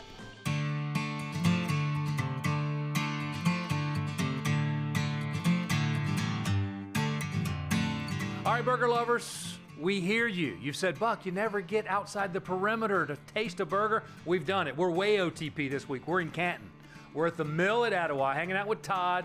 We're at Community Burger, a brand spanking new place. Todd, how are you? I'm wonderful. All right, before we get to the concept, the name Community Burger, that's not just a cute name that you put on something. You guys are really all about the community. Tell us about it. Well, we decided to come up with a brand that would, as we grow the brand, in each community will have a philanthropic give back to the community. Throughout my history, we've been very supportive in all the communities that we've had our restaurants, but I wanted to do something a little bit different that would truly make an impact for those philanthropies. So we're doing 3 philanthropies a quarter, and actually the customer is who's going to be suggesting these philanthropies. We chose the first 3. Never Alone, which is a food bank. It's in Cherokee County. Goshen Valley, which is a foster care home program, and also the Cherokee County First Responders. So what we do is every time a customer comes in, they get a coin, and they're going to go to our giving wall, and they're going to vote where they want their donation to go to. At the end of every quarter, we distribute the donations pro rata over the votes. That's awesome. Yeah. I love that. That's so cool. You guys are actually not just named community, you're doing something in the community. Now let's talk about the food. Okay. Tell us about the concept restaurant-wise. I love the name Community Burger. Okay, so I've been in the restaurant business for a very long time. Well, tell them you own the other spots that you have. So also have Branch and Barrel, it's at Avalon. I have Branchwater Steak and Seafood, which is in Forsyth County and Vickery Village, and also one here in historic Canton. They're all very unique. I wanted Community Burger to be really something unique to the brand because, you know, I wanted a daily eating restaurant. Right. Something I would see the same customer every week, maybe 2 or 3 times a week. So we created a really fun menu. We're featuring our Community Burger today, which I love it. It's our namesake. It's our namesake. Yeah. So how do you build it? Tell me about building this Community Burger from the bottom up. So we're using a brioche roll. We are using our house-made steak sauce, finishing that off with a certified Angus beef burger, caramelized onions, smoked Gouda cheese, and horseradish sour cream and baby arugula. Sounds delicious. And as much as I want to taste that right now, I got to ask you about these. It's not tater tots with Buck, but these are maybe the most unique tater tots I've ever seen. All right, everybody loves the tater tot. Right. It's all about the crunch. So I wanted something unique, so we're making them ourselves. It's an herb buttermilk tater tot. And they're hand cut, as you see. They're a little irregular, but they are full of crunch, full of flavor. It's the perfect vehicle for our house-made ketchup. There you go. And tie it all together with a nice peach milkshake? We have a peaches and cream milkshake. We've got a very unique milkshake program, both non-alcoholic and boozy. So it's a fun place to come, have your indulgence that you love. It's all wrapped up in one. My mouth's watering. I got to hand this to you. I'm ready to give it a try. This is the Community Burger, the namesake burger, really the brand new Community Burger up here in Canton. Open Yeah, today. just now opening, so here we go. I'm ready to give it a try.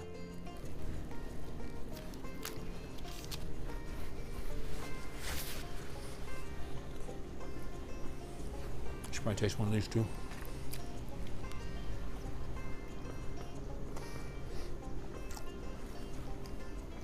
Going all in. I like it.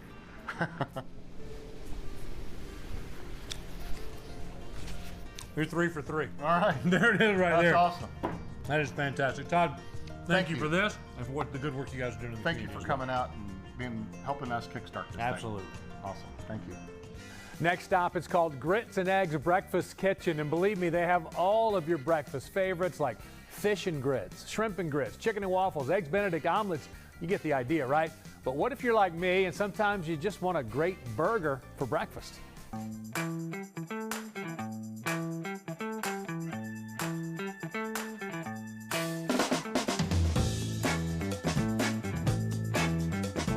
All All right, this week, Burgers with Buck, we are in Vinings. We're at Grits and Eggs Breakfast Kitchen. Yes, you heard me right. Burgers with Buck, Grits and Eggs Breakfast Kitchen.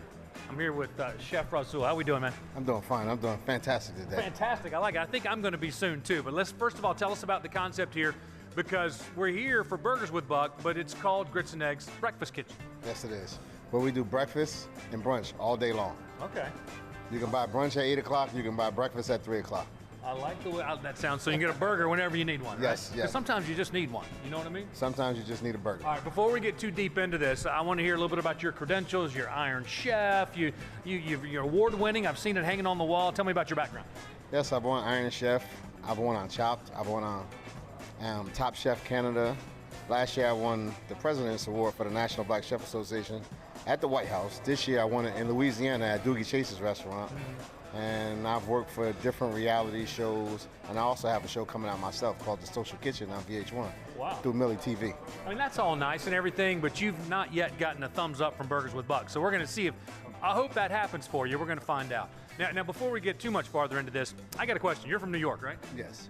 What do you know about grits? You're from New York. I know a lot about grits, and personally, we ground our grits, so you can't buy them in the store. I can give you the recipe, but the love we put in it, that's what sets us apart. You told me something off camera, though. You're Southern. What'd you say? You're Southern at heart? I say I'm from up top with a Southern soul. I like it, a Southern soul. All right, let's talk about what we have here. We got a couple of non-traditional burgers. What is this one? This is our salmon burger. Okay, salmon burger. Salmon burger has fresh coleslaw, mixed greens. Let me say this. Okay. We do farm to table. We really do farm to table. So our vegetables are actually from the farm. So these mixed greens and these tomatoes are definitely from a farm. We do local farmers. So we try to help the locals. Yeah, I like that. What do we have here? This one? Now this is the all turkey burger. I have a special Remy sauce on the bottom. I have halal turkey meat. I have halal turkey bacon, and also I have the tomatoes and all that stuff. Now those both sound delicious, and I don't discriminate, but this one caught my eye. Tell me about this one. This is your breakfast burger. This is the breakfast burger. This is the halal breakfast burger. Yeah. And I have a Remy sauce, a special Remy sauce that I put on the bottom of this. I can't wait for you to taste. It's almost one of them sauces you can put it on anything. Oh yeah? Yeah. I like it.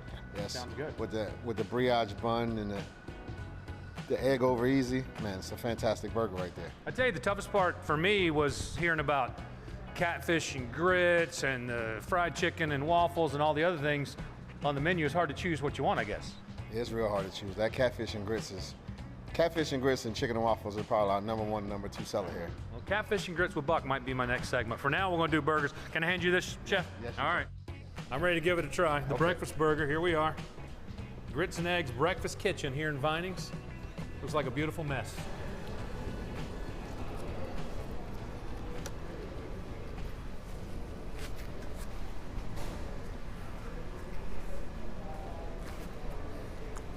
It's like the price is right. We're watching the wheel turn. Listen, Iron Chef was nice, I'm sure. Preparing dinner for Barack Obama, I'm sure that was great. But here we go. There it is right That's there. That's what I was looking for right there. That thumbs up from Buck. Your career's complete now. Thank you very much, Buck. I definitely appreciate it. I definitely appreciate Fox 5. Thank you. That was at their Vinings location, and they now also have locations in Marietta, Midtown, Buckhead, and in Summerhill. All right, we're fired up about our next stop. We're headed to the DeKalb Fire Station #1. That's coming up next.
There is something cooking at DeKalb County Fire Station number 1 and beyond. When he's not fighting fires, my man TC is making burgers with a flavor. You heard that right. We're talking about maple, apple cinnamon, lemon pepper, garlic parmesan, a whole lot more. This was so big, Natalie McCann had to come out and join us for a fun and different version of Burgers with Buck.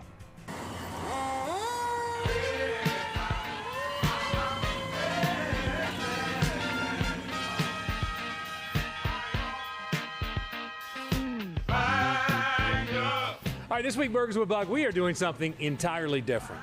We are at DeKalb County Fire Station number 1. That's over here on Clifton Road by the CDC, hanging out with Taurus. How are you, man? I'm doing good. How are you doing? I'm doing great. I mean, I thought about it before, but you guys do a lot of preparing your own food at the fire station, and that's an important part of what you guys do is eating, right? And you're good at it. Yes, sir. That's what I do. I prepare all the hamburgers and sometimes hot dogs here at the fire station. Well, I said we were doing something a little different this week, and we really are. Look who's here. Natalie came out to do Burgers with Buck. Finally. Yeah, it's about time you joined us. We invite you every week. All the years I've been here, this is the first time I've been invited, so I'm honored. Well, congratulations. Thank you. Natalie, this is Taurus, Natalie. And we'll introduce you guys. All right, tell us about, okay, so first of all, it's what, TC Burgers? That's the name of your? Yes, TC Burgers. That's the name of my company. And what do you guys do? What I do is I provide you with burgers with a flavor. Okay. Not just your salt and pepper burger, not just your basic burger that everybody provides. Right. I do flavor burgers, and I also do different sizes, third, quarter pound, half, 3/4 pound, and pound as my man burgers. What size are these? These are all 1/3. 1/3. Yeah. All right. When you say flavor, I was in the kitchen, and it smelled like maple syrup down there. Did you smell that? Yeah, it smelled like maple syrup down there. What's going on? I got right now we got maple beef burgers, and we got apple cinnamon beef burger. I also have different flavors like honey chipotle, hickory brown sugar, jerk. I do jerk turkey. I do lemon pepper turkey. I thought you were talking to me. Yes. No. I got different flavors. I got a bunch of flavors that I have. What do you think when you hear maple and apple cinnamon burgers? What's going through your mind right now? I've never heard of having a burger like that. You know, you hear of like just turkey or just some normal seasoning, but no, I'm excited. The apple cinnamon, I think, is the one I'm trying. I think right? it might be, yeah. So you must be popular around here, I'm guessing. Yes, I am for burgers. For burgers. Oh, I thought it was your charming personality, no? No, they just want to come in for my burgers. That's it. They just like my burgers. So I want to know, how did you start coming up with all these different seasonings and ideas? I came up with it because it's something that you think about when you're at home and you wishing, I wish I had a burger that tastes like this. I wish I had this. And my other thing is to be able to provide burgers with different kind of fries. I want fries from Steak and Shake, or I want fries from another place, or something like that, to go with my burger instead of having the same thing. I just want something different. I'm ready. I don't know about you. This is the point where I say we're ready to try this, right? Can I give you this, Taurus? Yes, you can. All right, Natalie, you know the rules, right? I know. This is the apple cinnamon, right? Yes, that's the apple cinnamon. And then this one's maple. Yes. I'm going to do the spicy pickles on mine. I don't know if Natalie is, but I'm going to go ahead and add. You got some extra spicy pickles on mine. You got bacon on there too. All right, we take big bites, Natalie. Okay. Just so you know. There it is right there. What is it called? I mean, it's obvious. Do you have a name for these burgers? No.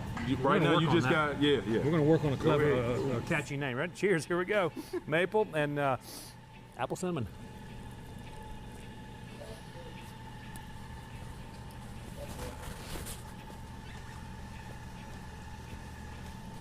I'm not looking at her. You're not looking? I'm going to count down, Natalie. I want your true reaction on the count of 3. Ready? 1, 2, 3. Oh, you got 2. Thank you. That's delicious. Thank you. Taurus, thanks so much. And thanks for the hard work you guys do around here. We appreciate it. All right. If you want to check that out, or maybe you think you can handle the man burger, go to @TCBurgers on Instagram for everything you need to know. Mercedes-Benz Stadium is consistently at the top of the list when it comes to food and beverage at an NFL stadium. But for this episode, Matt and his team actually outdid themselves.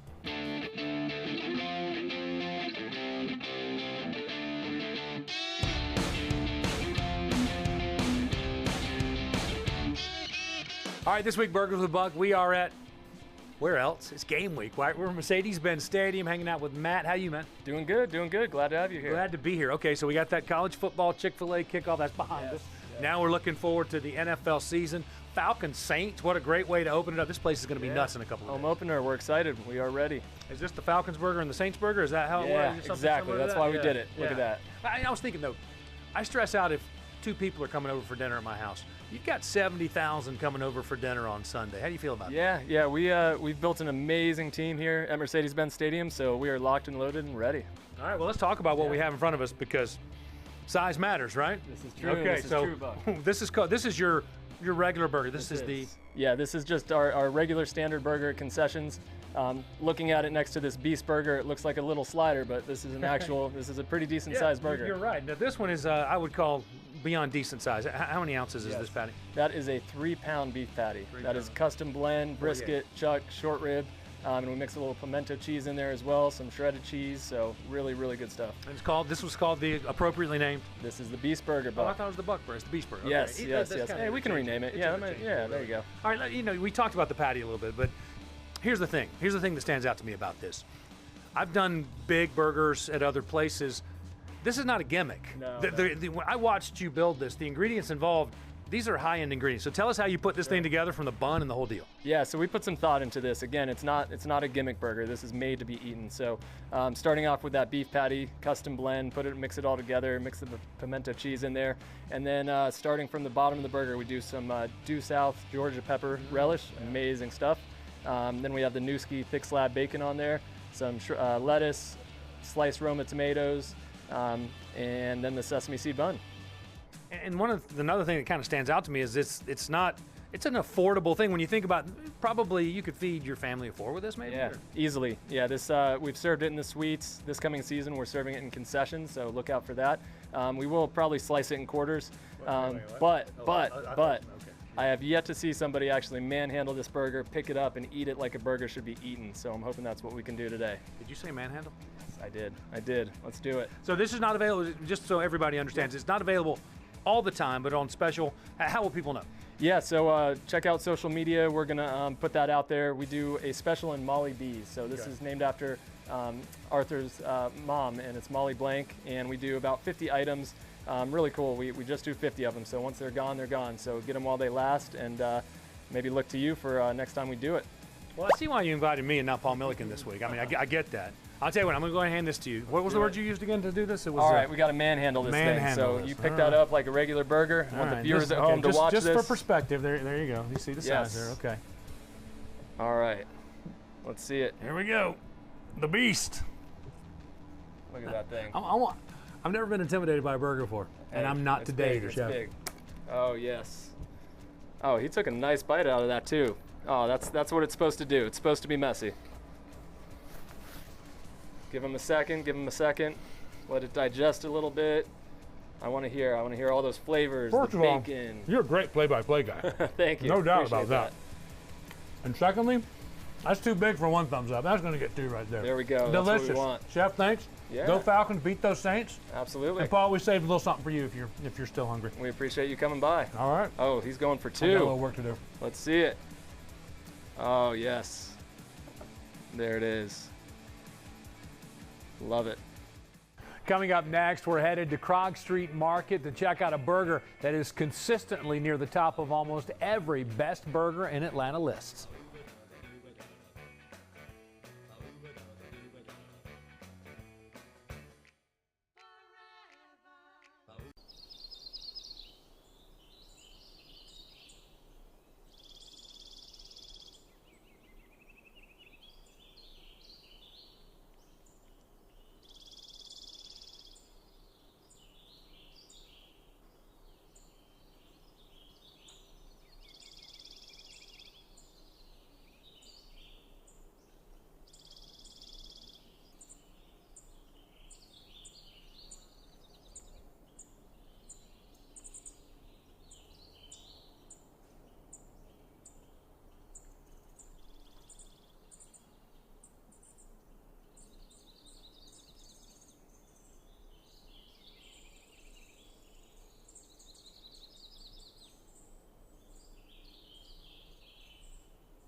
When National Double Cheeseburger Day and National Cheeseburger Day both fall during the same week, there is cause for celebration and perhaps even a little gluttony.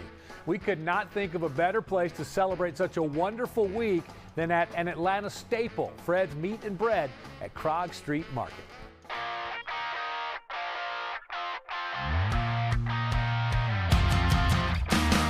All right, this week, Burgers with Buck, we are celebrating a huge weekend ahead. We are in Inman Park. We're at Fred's Meat and Bread, hanging with Todd. How you doing, man? Doing well. Thanks for being here, Buck. You know what? I couldn't think of a better place as we head into National Cheeseburger Day on Sunday. I mean, that, next to maybe, Christmas and Thanksgiving, that's got to be on the top of people's list, I think, for holidays. I certainly hope so. It's on the top of my list. Yeah, no, mine too. It's way up there.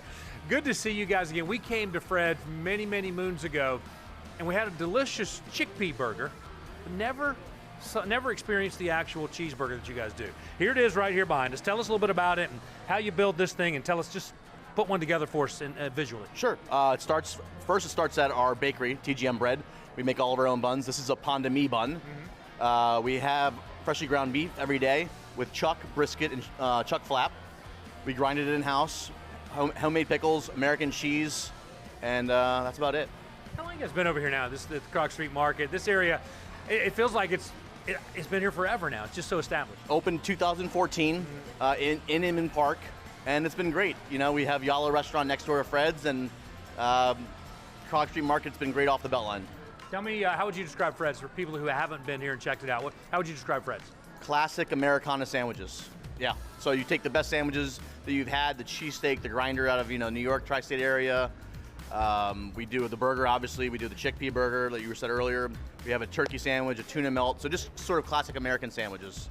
What's the secret? I mean, you guys have consistently been one of the burgers that people say, oh yeah, you got to check out Fred's. Is there a secret? I mean, because a lot of people make burgers, but you guys seem to do it really well.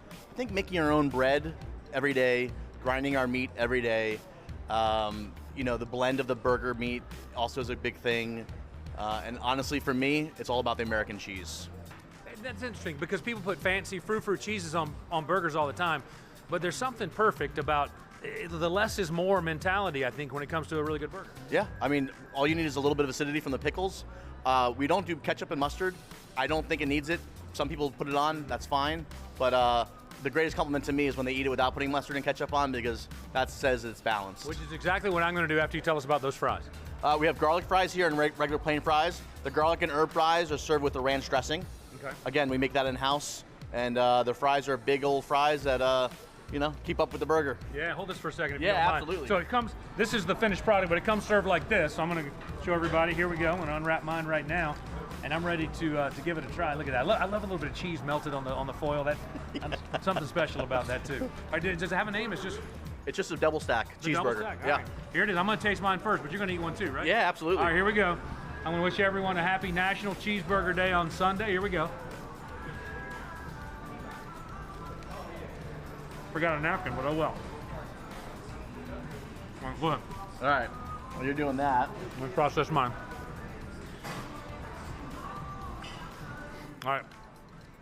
I want a true reaction toward the camera on 3. Ready? All right. 1, 2, 3. I had to hold the mic with one to get to. There it is. There it is right there. Happy Cheeseburger Day. Yeah, happy National Cheeseburger, everybody. From Fred's and Burgers with Buck. Sadly, only one more burger to go on this week's edition of Second Helping, but we've got a big finish for you, and I mean really big. Do not adjust your set. The Mammoth from Tucker Meat Market is as big as it appears.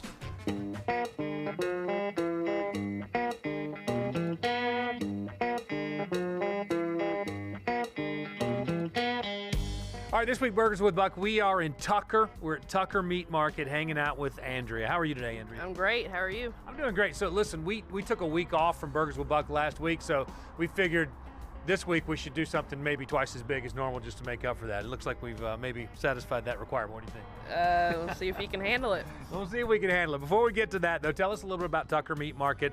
Not necessarily a restaurant per se, but a full-on butcher shop, and just tell us about the place. We are a full-on meat market, just happen to cook burgers. Just happen to? Yep. And you cook them pretty well from what I understand, though. Just a little bit, you know. All right, so let's talk about it. This one, I love the name. What's it called? This is the Mammoth. This is our one of our specialty burgers that's well known. Why do you call it Mammoth? I don't get it. Just look at it. It's a beast. It's definitely a beast. It is a beast. All right, I want you to build this beast visually for us. Tell us everything about it, everything that goes into this, and just make one for us. So we're gonna start off with grilling the fresh baked bread from Engelman's. And then we top that with a little bit of mayonnaise. The burger is a half-pound bacon burger, which is a blend that we make here. So it's bacon and beef blended and chuck together. ground together. Okay. It's one of our top sellers. That is grilled, and then we top it with white American cheese, grilled onions, grilled jalapenos, another piece of cheese, and then we put a 1/3 pound of our house smoked brisket on it. And then a little bit of barbecue sauce, and it's good to go. So a half pound of meat, a 1/3 pound of brisket. I wasn't that great at math, but that's a lot of meat. Yep. It's definitely, it's a big bite for sure. Yeah, so. No doubt about it. So, you know, we talked to you guys. You were when the whole pandemic started. We came out and saw you, but we did it in a different kind of way because everything was being done in a different kind of way there. So we wanted to come back and check it out. The official Burgers with Buck ways. Tell me about surviving that time. What business was like for you? Fortunately for us, it was a boost in business. You know, a lot of restaurants kind of suffered there, but we had the meat supply, and we were the only people that could actually keep it in stock. So we became more of a neighborhood and community staple. So you have a trade, and you also, that's your hobby as well. That's competing. So tell us, you got a big competition coming up, and it's a burger competition, is it? It is a World Food Championship, so we're entering in the burger category, but there's 10 other categories that eventually the winner of those will go on to a final table to compete in another way. Will be our fourth year. Each time we place around top 10. Last year we got 4th in the world. So. Okay, 4th in the world. Well, we consider this a qualifying event for that. So if you can earn a thumbs up, then we feel like you'll qualify to travel to Texas to compete. Does that work? Yeah, that works. What's your motto here again? Go big or go home. You had one more. What was it? Oh, if you leave hungry, that's your fault. If you leave hungry, it's your fault. That's my motto, too. Can I hand you this, Andrea? Yes, sir. I'm ready to give it a try. The Mammoth. I still don't know why you call it that. I don't get it. Lean forward. It's definitely a messy burger. Not my first burger, but maybe my first one that looks like this for sure. That's a monster right there. All right, here we go. There it is, the Mammoth Burger from Tucker Meat Market. Lean over.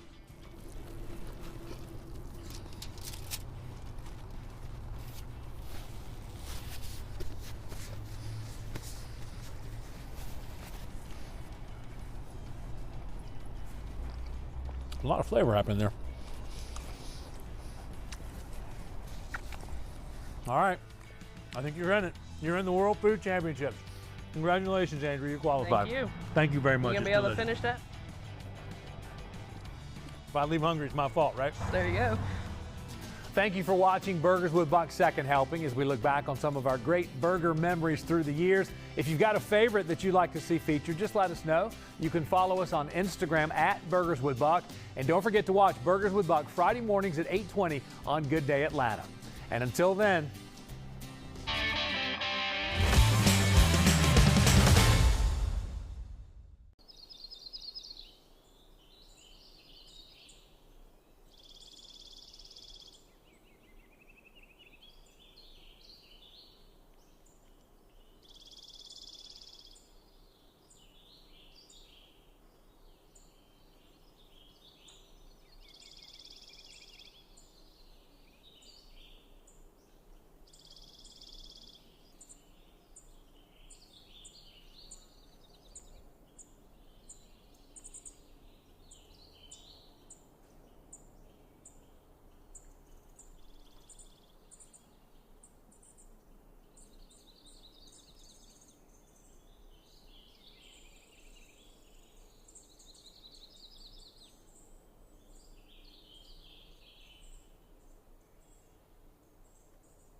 Well, welcome in. I'm Ariel Onstad. Thank you guys so much for streaming with me on your Sunday morning. It's great to have you here.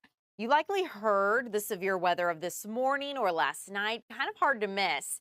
And right now, that's wreaking havoc in Atlanta's airport, where we are seeing rising flight delays throughout the morning. Our Caitlin Pratt went out to the airport. She's tracking those effects for us now. So, Caitlin, what are you learning? Good morning. Hey, Ariel, good morning to you. Yeah, we started tracking this on Good Day Atlanta earlier this morning, broadcast, and now we're seeing all of these delays, cancellations piling up here at the world's busiest airport here. Security checkpoints, no problem. It's just the weather affecting everything as it usually does, right? So here are the numbers according to the Misery map with Flight Aware. About 223 at last check delayed here in and out of Atlanta. 12 flights canceled at this point. And of course, that has a trickle-down effect to any other flights if you have any connections, etc. If you're heading to the airport, if you have a flight scheduled today, go ahead and check with your airline before you go. So the airport, just one part of this weather puzzle as far as results of last night's and today's storms, right? Georgia Power, we checked in with them. 53,000 people at one point were in the dark. And we do have some video to show you, if we can, the reasons those high winds, those torrential rains are really doing a number on already saturated soil, and a lot of falling down onto those power lines, taking out power for much of the metro area. In an alert on its website, Georgia Power is saying that crews are working nonstop to restore service after all that heavy rain and all that heavy wind. They're asking people to just stay away from down lines. And unfortunately, sad to report, there was one fatality as a result of this severe weather. GEMA reporting that one person was killed in Banks County after a tree fell down on his or her vehicle. The governor responding to this news, posting on social media that his heart, family's heart, going out to that family, and also saying a thanks to emergency responders here throughout our state. Such a tough time of year with these pop-up storms, this severe weather. So whenever these people run towards helping people, it's always something to see and something to note, of course, especially this time of year. But back here live at Atlanta's airport, the busiest airport internationally, things are moving smoothly here at the security checkpoint, but you're going to want to go ahead and check with your airline before you head out, whether you're coming to pick someone up from the airport or heading out yourself. These delays are really piling up and affecting travel across the United States. Ariel? Caitlin, thanks so much for giving us that update. We'll check in with you again in the next 30 minutes just to see if things have improved at all and where the numbers stand. Thank you so much. You guys, if you are headed out today or you have travels in your future for the week ahead, or maybe you're just wondering what your week looks like, let's bring in meteorologist Paul Milliken. Paul, great to hear the severe weather has rolled through for the morning, but of course, Georgia has some cards up its sleeves for the weekend. You know we're not done, right? You know we're not done with it. Yeah. I mean, we're really pretty much done for today. That's not to say we won't see some more showers and storms later today, but I think in terms of the severe weather, we've already seen most of what we're going to see. That said, tomorrow is another story. Tomorrow afternoon, another chance to see severe thunderstorms rolling through our area, and we're going to track that hour by hour in just a minute. First, though, here's a look at live Viper. Boy, this looks a lot better than it did earlier this morning. If you were with us on Good Day Atlanta, it was such a busy and messy morning with one severe thunderstorm warning after another. I mean, they were nonstop. Now that activity is well off to our east. You see a severe thunderstorm warning over Columbia. That is the extension of one that we tracked all across the state. I mean, that was a really persistent storm and obviously continues to be. Right now, most of the activity we're seeing is down to our south. It's really south of Macon right now. This is a broad area of rain over Cordele, Americus, up to Perry and Warner Robins as well. So light to moderate showers coming down there, a few strikes of lightning as well. Otherwise, not a whole lot happening. That said, over the state line, there is more activity, and that activity activity will move to the east and it will cross through our region. But I think, again, in terms of severe weather, for those of us in North Georgia and Metro Atlanta, we've really seen what we're going to see. I can't rule out anything in terms of a pop-up shower or storm that could end up becoming severe. But I think most of the activity is going to hold off until tomorrow. Don't have to worry about it this afternoon. Here's a live look where Caitlin just was over at the airport, looking really a lot better out there, looking pretty. There's a plane going off right there, 74 degrees right now, and a little bit cooler than it was at this time yesterday. Your 24-hour temperature change is -10. We have dropped 10 degrees. Yesterday was very hot. You know that. We topped out in the 90s. That is not going to happen today. We're going to top out in the mid-80s, which is where we're supposed to be this time of year. Right now, most of us are in the low to mid-70s. So a couple of things I want to point out quickly, Ariel. Number one is that as we go into the afternoon, this big area in green here, so that means that we're under a level 1 or a marginal risk for severe weather. So not a big deal for those of us in Metro Atlanta or North Georgia the rest of the day. Down to the south, there's a level 2 or a slight risk. So if you're traveling south today, you may be traveling into some stronger storms. But I expect between 2 and 5 o'clock today, we'll get a few more showers and storms, likely not severe though, hopefully not severe. Tomorrow though, we are all under this yellow color. That's a level 2 or a slight risk for severe weather. That's going to be tomorrow afternoon when we have another round of showers and storms popping up. So here's how it shapes up. Again, between about 2 and 5 o'clock, maybe some showers and storms rolling through here. It'll be hit or miss. I don't think it's going to wash out any plans, but something to keep an eye on. After that, though, we dry out. The overnight period looks great. No problems at all. Tomorrow morning, we're all going to wake up together. It'll be fine. It'll be really calm, but look what happens in the afternoon. More showers and storms developing by about 2, 3 o'clock in the afternoon, and then late in the day, some stronger showers and storms move through. Those could be some severe storms. So again, that's why we're going to keep a really close eye on our Fox 5 Storm Team apps. And of course, if you're at home near a TV, keep it on Fox 5 Atlanta and Fox Local, and we'll be updating you all day tomorrow. Here's what we like to see. So we get these 2 days of severe weather. Tuesday and Wednesday look much better, down to just a 30% chance of showers and storms. So not a whole lot going on those 2 days. Very comfortable outside in the mid-80s, which is where we're supposed to be. And then we ramp up the heat a little bit at the end of the week, and we also start to increase those storm chances again. So Friday back up to a 60% chance, 70% when you get over to Saturday. And then, of course, Sunday is Father's Day. So I'm not going to say anything except we're doing our best for a good Father's Day. Look, we're doing what we can. We want it to be good outdoor weather, good for grilling, good for going to the pool. Yeah. You know, dads want to relax outside, and we want that for them, right? So, Paul, you're just going to put in a good word. You're going to do your hardest. I sent off emails to the people that control the weather. You know, That's I know fair. them. I know them well. Fair. Yeah, yeah. I figured you would, and you know, I also figured that if things don't go our way on Father's Day, we probably won't be able to find you. And exactly. I'm not working next weekend. I'm off the hook. Off the hook. It's all Alex Forbes' fault next weekend. I'll be sure to let him. I'll be Please sure do. to tell him that.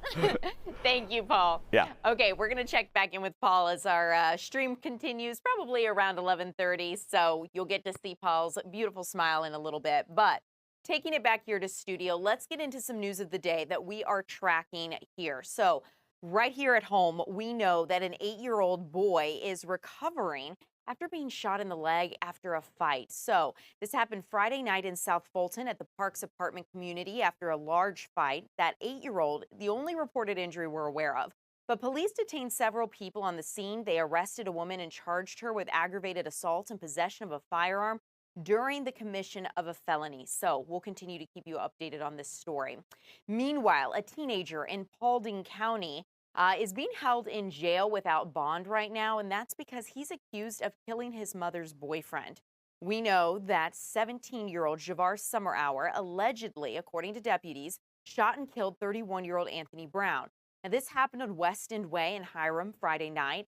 Investigators say the teen ran off after the shooting, but they were able to work with his family and capture him a short time later.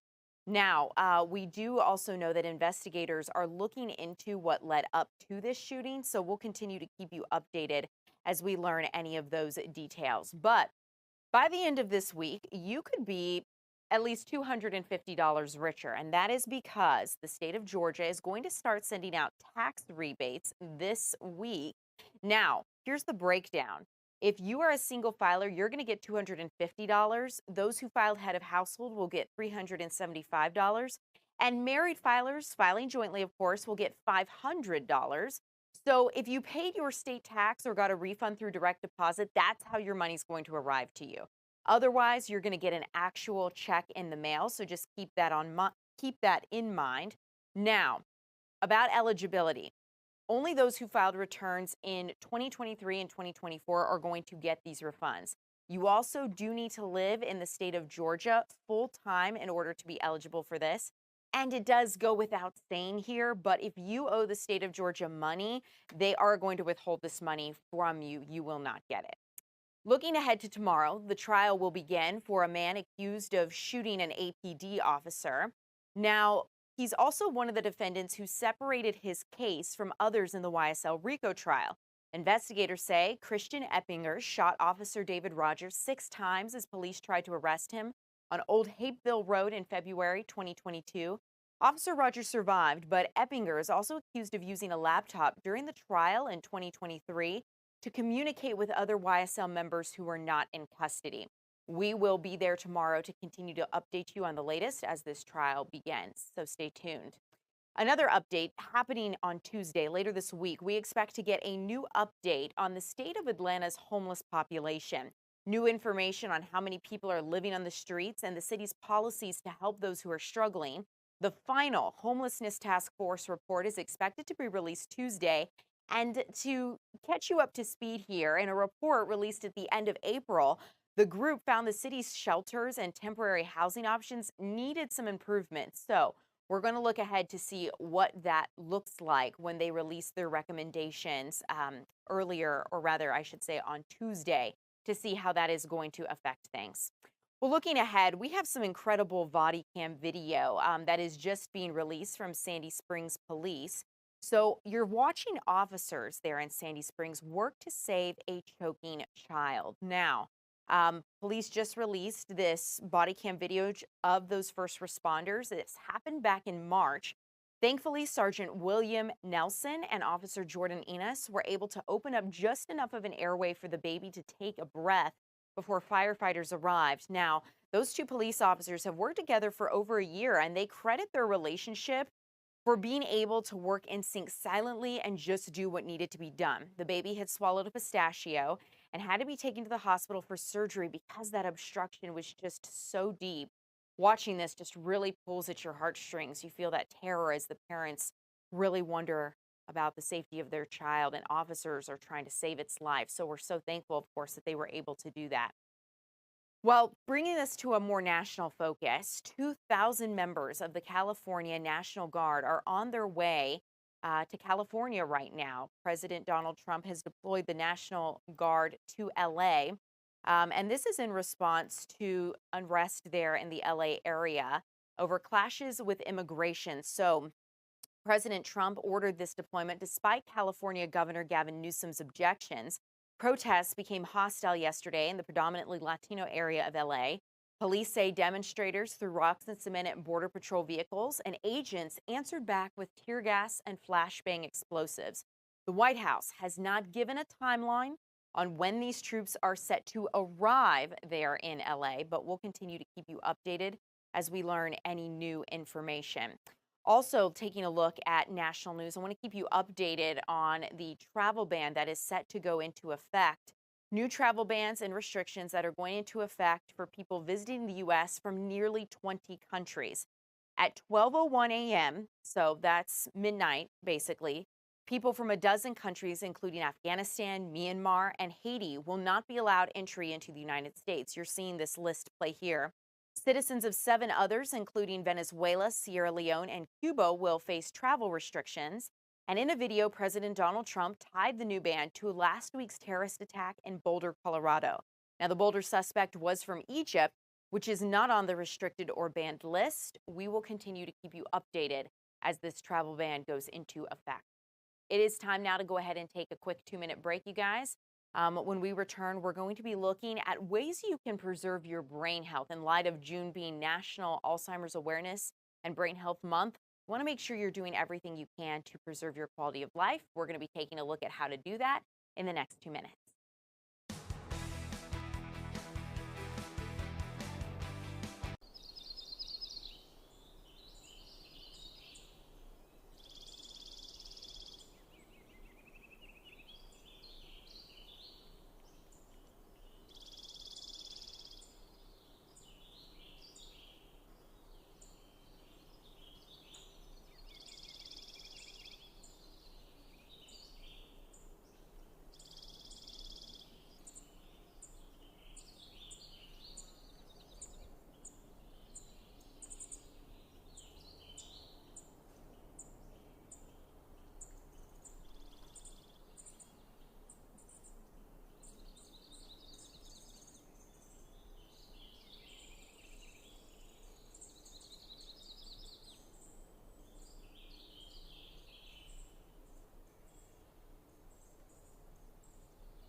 Well, welcome in. I'm Ariel Onstadt. June is Alzheimer's Awareness and Brain Health Awareness Month. And so what better time to discuss how to make sure we keep our brains and bodies healthy? For that, I want to bring in Clay Jacobs. You're the Executive Director of the Alzheimer's Association here in Georgia. Clay, thanks so much for being with me. It's a pleasure. Thanks for the time and for being able to talk about our brains and how to keep them healthy during this important time of year. Yeah, Clay, I think so often people have so many questions about this disease because it affects so many of us, and yet there is no cure. Can you speak a little bit about what Alzheimer's is in a nutshell? Absolutely. And I think not only that, it's a disease we often have our perceptions of and what we've seen or what we've heard. And so when we think of it, dementia overall is a term we've become more familiar with. And that's really saying that there are some symptoms happening. We're seeing changes in personality and judgment and memory. Alzheimer's disease is a form of dementia. It's one of the most prevalent. So often when folks are diagnosed, it may be that, but there are other forms of dementia. And so those pieces on what's regular aging with our brain, what is dementia, what isn't, what is the difference between Alzheimer's disease and other forms of dementia. This time of year in Alzheimer's Brain Awareness Month is a time where we lift up those conversations and help to dig into that so people can understand a little bit better. Yeah, and Clay, I was reading research recently and just in talking with, some people there at the Alzheimer's Association about how some of the brain changes can actually begin much sooner. 20 years, brain changes can begin that can then start to contribute to this disease. What does that look like? Absolutely. So research in recent decades have come a long way. And so we know 10 to 20 years before you see symptoms specific in Alzheimer's disease, those changes are already occurring, right? So our brains are always changing as we age, right? To that, we see different ways that pops up, but the disease specifically occurs before. And really the impact of that comes to things like treatment and a cure. It means that we're often trying to intervene well beyond when the disease had been working for a decade or 2 decades. And so as we see new treatments and ways to reduce risk, we know we have to start earlier. We know that brain health is something across the lifespan. And that also some of those things around family risk and other components are different considerations. And so instead of talking about this in our 60s and 70s, How are we talking about brain health in our 20s and 30s and 40s? That's a much different conversation and a different way of understanding this disease and overall how our brain ages. So much of our brain health is connected to our overall body health, right? The body is connected, everything is connected. And, you know, as new research emerges about the mind-gut connection and how everything is tied together, I think we're realizing that exercise, diet, sleep, so many things play into prevention. What is research showing you guys, and what can we do to prevent this?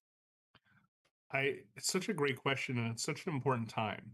So this idea of risk reduction, brain health, and modifiable risk factors. So every single one of us is at risk for developing this disease because we know age is the greatest risk.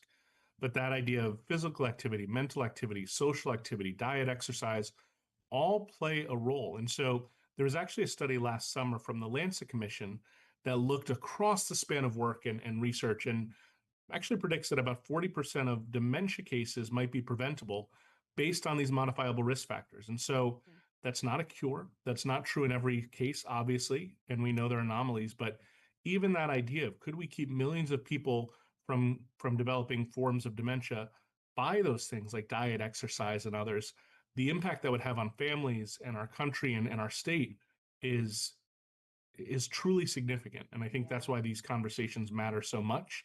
And for those of us who are concerned to be able to do things proactively for our brain really come into play. Clay, speaking of being proactive, one thing that I have become so passionate about, because I did not know this, is that there's actually a link between your oral and dental health and your brain health. I was reading a study in the National Institutes of Health that was talking about how like gum disease can be linked to Alzheimer's. Do you guys look at that? Is that something that we can maybe, if we take charge of our oral health, that could be part of the prevention equation? It certainly can be part of that modifiable risk factor. And you know, when we look at across the work we do and the research we fund, and the Alzheimer's Association is the largest global nonprofit funder of research. And so we look at these types of things. And this study out of the Institute of Aging looked at bacteria, as you mentioned, and gum disease and development of Alzheimer's disease. And I think it's a really interesting one because it showed a link and right, that idea of it's an association, not necessarily a cause, that oral infections appear to precede dementia diagnoses. And so what you have to look into further then is it because dementia can also impair oral hygiene, or is it because these pieces? But we know these bacteria in the bloodstream can certainly impact our heart and brain and others. And so what strikes me is this is research that wasn't possible a decade ago, wasn't looked at, but it also emphasizes just generally for all of us that importance of oral health and overall systemic health, heart health, and because of this study and others, potentially brain health. Because of that study, Clay, I have to let you know, I am flossing my teeth religiously. I'm doing everything I can do to prevent gum disease because like I'm doing what I can to prevent. So within that, as we move forward, what is a big link, or I guess I should say explainer, between dementia and Alzheimer's? I think one of the biggest misconceptions are that people think they're the same thing. You touched on it a little bit when we got started, but they're not quite the same. Correct. And I think it becomes even more important in this era of precision medicine. It would be unheard of to say, okay, you have cancer, but not what type of cancer, what's causing it, or others. And that's equivalent, right? Dementia just means you have these symptoms, but there are other forms of dementia. In fact, the study we were just talking about was linked more closely to vascular dementia, which is tiny changes in the brain health and the vasculature, not necessarily Alzheimer's disease, but included too. And so we have to know what's actually causing it. It's one thing, dementias, we know the symptoms, but then once we understand what's causing it or the hallmarks of the disease, we may treat it differently. It could be Alzheimer's disease. It could be dementia related to Parkinson's. It could be, you know, more rare disease like Creutzfeldt-Jakob disease. But ultimately, I think the simplest way to think of it is if you say dementia is equal to flowers, right? The category of flowers. Alzheimer's disease is like roses. It's a type of dementia. It's one we often think of, but it isn't the only type. And I think that's what it becomes really important if families are trying to navigate it or have a discussion or talk with their physician. It's also why diagnostic tests, blood tests, and a host of other things become important because it helps us understand what's the underlying biology and how we may treat and approach it. Yeah, you know, that flower analogy was so helpful for me to understand. So thank you, Clay. As we move forward, a big question I think that comes to mind for me is, what are some of the warning signs if I suspect myself or a family member might be dealing with some kind of dementia? I'm not sure if it's Alzheimer's. I'm not sure where we're headed, but I feel something's wrong. What are the warning signs, and how do we take charge of that situation? It's an important one, and often that's a time that may worry us, or it may give us affirmation and feel better. We think of, are any of us as sharp as we were when we were younger? Maybe not, but are we wiser? And so it's a great example. Our brains change naturally. When we think about dementia or Alzheimer's disease, it is not normal brain aging. And so the important part is we see changes, the examples I'm about to give, that occur more often, more frequently, and start to impact your daily life, right? Each of us may forget the name of something, but it comes back to us later. And so this idea of the changes we should see that should prompt a discussion with family and our physician, if we see personality changes or judgment changes, somebody who is really good with numbers all of a sudden really struggling, if we see memory issues start to occur more and more often, this idea of not able to cook a recipe that we've done for 50 years or 60 years, we start to see issues with visual and spatial processing. So it isn't just memory. And so that's the important thing to think about those things. Are we seeing all of these things stacking up so that maybe somebody is going out less or engaged with their friends less or really impacting daily life?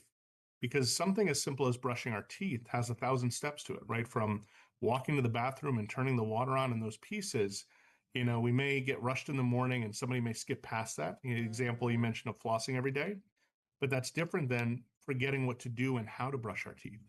And so the severity and the frequency of these variety of issues all come into play. And the thing I would say is, when we start to see 2 or 3 of them, that's absolutely the time we should start a conversation so we can figure out what's going on and intervene, treat, or at least be able to look and know what we're faced with. I think you bring up such a good point, which is there's a stereotype about disease and illness, right, that may give us a picture, for example, memory loss. But diseases often can touch each person so differently and is such a comprehensive look at the body, to where we have to understand its personality, its behavior, its mood. It's a lot of other things than just the one thing we may associate it with. So, Clay, this has been incredibly helpful. Before we go, is there any one thing that in your research or experience you feel we could do to prevent Alzheimer's and maximize our brain health? I think one of the greatest things we could do now is to be aware of it, to be able to look at the studies or research we see with a discerning eye, and sometimes that means contacting us to get clarity. I think the things we see is that we know lots of things that may have an impact, but some of the largest studies to say, are they universal based on age and race and ethnicity and all of those pieces? Some of those largest studies are actually releasing their results later this summer. And so now we know, when we think the things that are helpful, in a very near time, we'll be able to show across populations, really across the US, these are ideally the prescriptions that truly help you maximize brain health. And I think that's it. So to stay tuned, to stay informed, and to do what we can. If you think of what you mentioned earlier, staying social, eating well, exercising, all of those pieces, there are also things that also make our lives just better. Yeah. And so doing things that improve our lives and improve our brain health, that's what I encourage everybody who hears this to take on. Clay, thank you so much. This has been incredibly beneficial. And maybe I'll be checking back in with you over the summer as some of those new study results are released, so we can let people know what they can do to take charge of their health. But Clay, thank you for your time. Thank you. Have a great day. You too. Thank you guys so much for streaming with us. We're going to go ahead and take a quick break. And when we return, we'll have more content for you coming up after this.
here with Paul Milliken. Yeah. Paul, how you doing?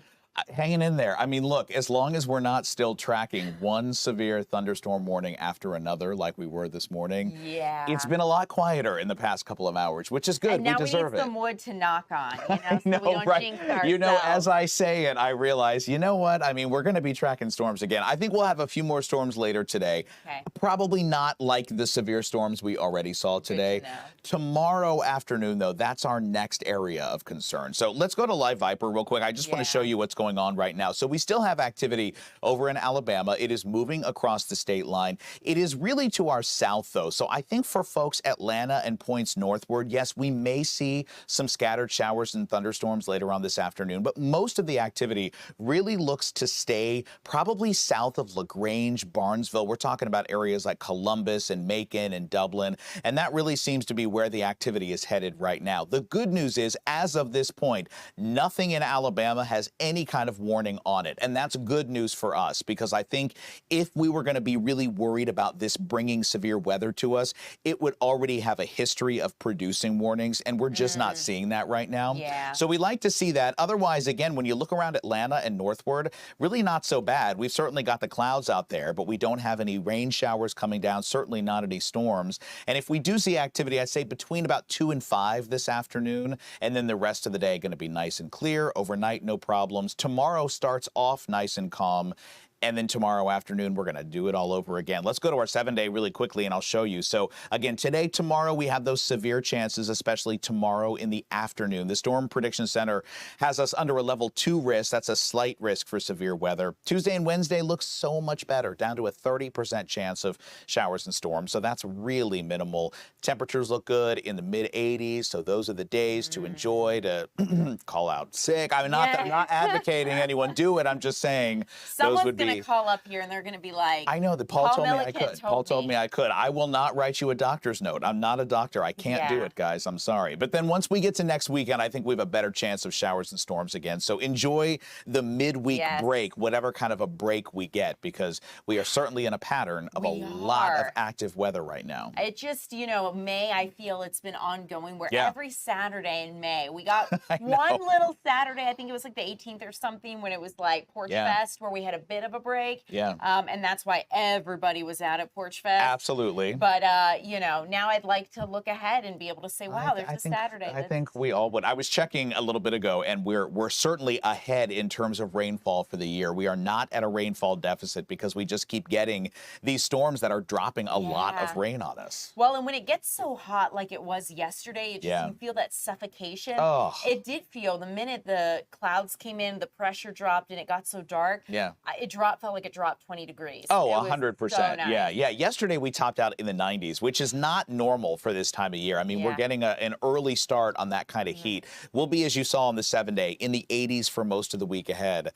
That said, I mean, we're going to be in July soon enough, and that's when we get really hot here. So Paul, we'll have you along. Here we go. Hold on, folks. Thank you so much. Good to see you. Well, guys, of course, while the severe weather may be over for the threat right now here in our area, that doesn't mean that the aftermath isn't still affecting us. We want to get out to Atlanta's airport, where our Caitlin Pratt has been tracking some delays and the after effects. So, Caitlin, good morning. What are you seeing right now? Hey, Ariel.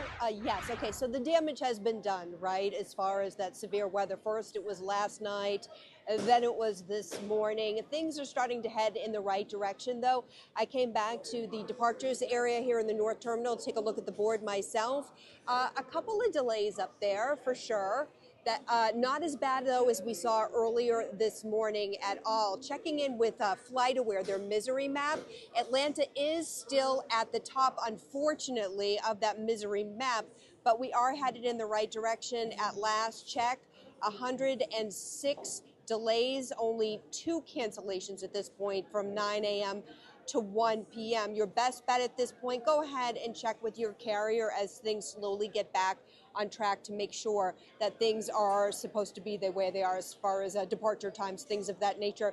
Main checkpoint, though, north checkpoint, south checkpoint, great times as far as security goes, though. That's something positive for sure. Now, we've seen some other indications of that severe weather from last night into this morning. Of course, I'm talking about power, electricity, right?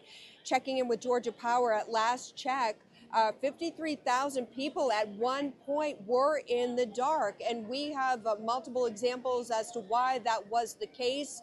Man, trees just falling down last night, all that saturated soil, and then into this morning too, hitting those electrical wires. Now, crews were prepared for this. They said they were in an all-hands-on-deck situation.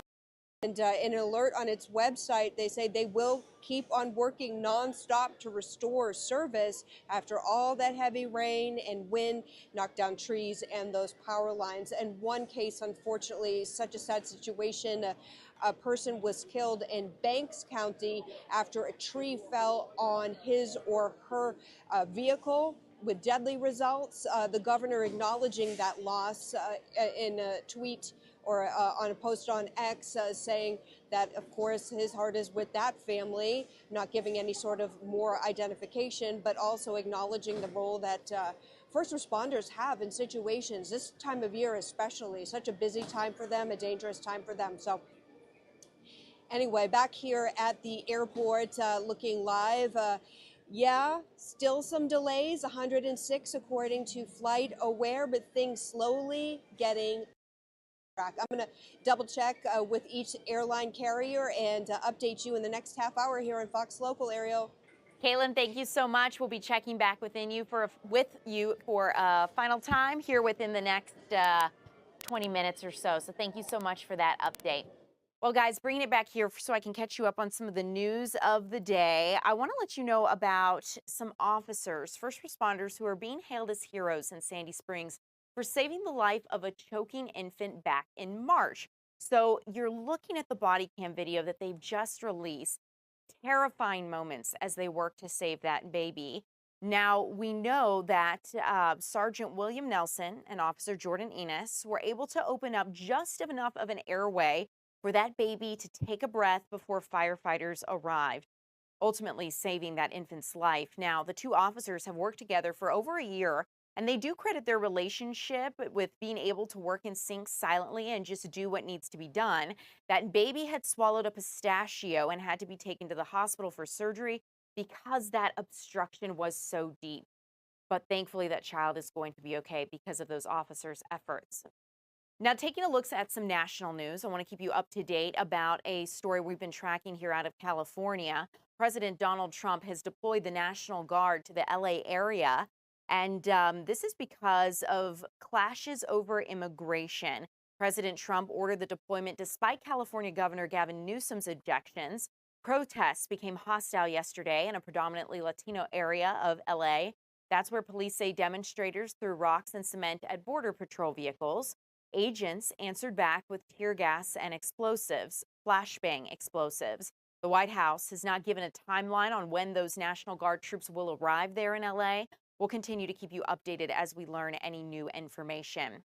I also want to keep you updated on a travel ban that is set to go into effect tonight, or rather at midnight tomorrow. So this is something that's going to affect multiple countries. You're taking a look at them there on your screen. These travel bans and restrictions will affect people visiting from nearly 20 countries. At 12:01 a.m., people from a dozen countries, including Afghanistan, Myanmar, and Haiti, will not be allowed entry into the United States. Citizens of 7 other countries, including Venezuela, Sierra Leone, Cuba, Laos, will be under travel restrictions. And in a video, President Donald Trump tied the new ban to last week's terrorist attack in Boulder, Colorado. It's important to note the Boulder suspect was from Egypt, which is not on the restricted or banned list. But we will keep you updated as this ban goes into effect at midnight and what this means moving forward. It is time now to go ahead and take a 2-minute break. When we return, we're going to catch up with I-Team investigative reporter Johnny Edwards about his latest story, a coach that had been trying to save lives as it relates to a dangerous stretch of road near Second Year High School. That's up after the next 2-minute break.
Well, welcome in. I'm Ariel Onstott. A woman injured in a terrifying car wreck near Gwinnett County High School has died. And we first reported on her accident earlier this year. I-Team investigative reporter Johnny Edwards caught up with those involved with this story, the woman's family, and a second-year high school football coach who's begged county leaders to do something to fix this dangerous stretch of road near second-year high school. We're going to check in with Johnny to see the latest. What happened to Pat and Walt Carper had happened before on West Rock Quarry Road. Most people just drive straight into the trees and it destroys the car. And an investigation by the Fox 5 I-Team found might have been prevented. No, yeah. With the head football coach at nearby second-year high school sounding an alarm for months before the crash. Well, I'm scared to death somebody's going to die. Then for the Carpers on February 4th, a night of pain and terror after Pat, driving home in the dark, took a wrong turn, running off an embankment, trapped for more than 17 hours in an overturned Dodge Caravan, until passersby found them the next afternoon. I'm telling you, when we heard about the couple that was stranded, my heart just sunk. It just sunk. Since our first story, Patricia Carper died at home May 20th. She was laid to rest this week. Did your mom ever recover from that wreck? No. Just been going back and forth to the hospital nonstop. A retired Clark County Sheriff's deputy, Pat already suffered kidney and heart problems, according to her daughter. She'd just been discharged from a hospital in Brazelton before that wrong turn. Her daughter says the crash left her with broken ribs and oxygen deprivation, and she lost use of her left hand. Pat's husband, Walt, suffered a brain injury. He's still recovering in a nursing and rehab facility in Monroe. Their daughter blames this dead end. But on February 4th, this barrier wasn't here. The county put this up in March after the Fox 5 I-Team started asking questions. Do you think she'd still be alive if that barrier had been there? Yeah. It would slow her down, so probably she wouldn't end up in the ditch, in the embankment. For months before the crash, Coach Tony Lottie had been begging Gwinnett County DOT to fix this wreck trap, saying with the distant lights of I-85, the dead end didn't look like one in the dark. There's no place for you to go but off and into that ravine. Right. And that's what's happened with these accidents.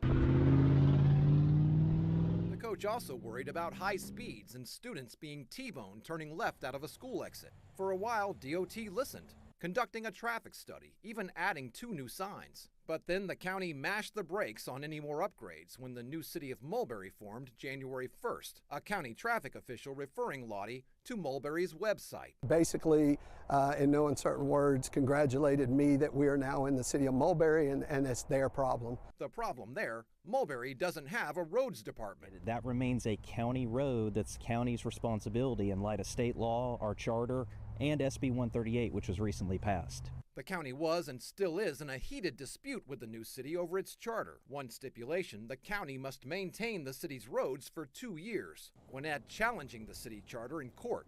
One case currently with the Georgia Court of Appeals, another filed last month. County DOT Director Louis Cooksey initially told us the county would need to have an intergovernmental agreement with Mulberry before putting any more work into West Rock Quarry Road.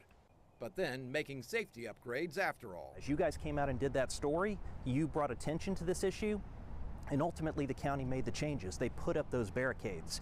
So I think that tells you everything you need to know as to whose responsibility was that road. Gwinnett DOT had no comment about Patricia Carper's death. I think this is a perfectly good example of why we need to work together. Well, welcome in. I'm Ariel Onstott here with I-Team investigative reporter Johnny Edwards. Johnny, how are you? Very good. How are you? Great. Very interesting story this week. I have to ask, first of all, how did you even find out about a story like this? Well, we reported on this story back in March about this car crash and about the coach's efforts to get the road fixed and how it got stymied by this dispute between the city and the county. And I kept in touch with Mrs. Carper's daughter, Heidi Rutledge, since that story, and she kind of kept me up to date on how her mother was doing. I heard she was in the hospital, then I heard she would briefly be out of the hospital, then go back to the hospital again. And then she gave me the bad news just recently that her mother passed. So we decided this was worth another look at the whole issue because, in a roundabout way that makes this a fatality now. Right, it is. And you got to hear her talk about how her mother was never the same after this. I mean, I can only imagine being trapped for 17 hours in a car in a ditch. That would affect me deeply. Right. And I mean, and both of them had some health issues already. And what's so scary about that is that for some reason we're not really sure, because we can't talk to them, but they couldn't reach their phones. And Heidi finally found them with a tablet, using the Find My Phone app. And right around that same time, some passersby found them in the embankment. But yeah, that must have been 17 hours of just pain and terror. So when we're looking at this stretch of road, for those who maybe don't understand, what makes it so dangerous? Well, before they put that embankment up, before they put the barricade in front of the embankment, the road slopes downward. It was very poorly lighted, and the strange thing, when you were driving down it in the dark, you can see through the trees. First of all, there's no lighting. Like I said, it just looks like a dark road that kind of leads nowhere. But then through the trees, you can see the lights of I-85 going by. So that would cause you to think the road keeps going, that's more lights ahead. So a lot of people kept crashing off the end of it. People would get lost. They also installed a new roundabout at the top of the street near the high school. So people were taking wrong turns. They would speed down the road. The speed limit is 25 miles per hour. Gwinnett County did a traffic study and found people going as high as 90 and 100. Oh my goodness. And so they'd speed down that road and then think the road in the dark, think it keeps going, and just crash off the end of it.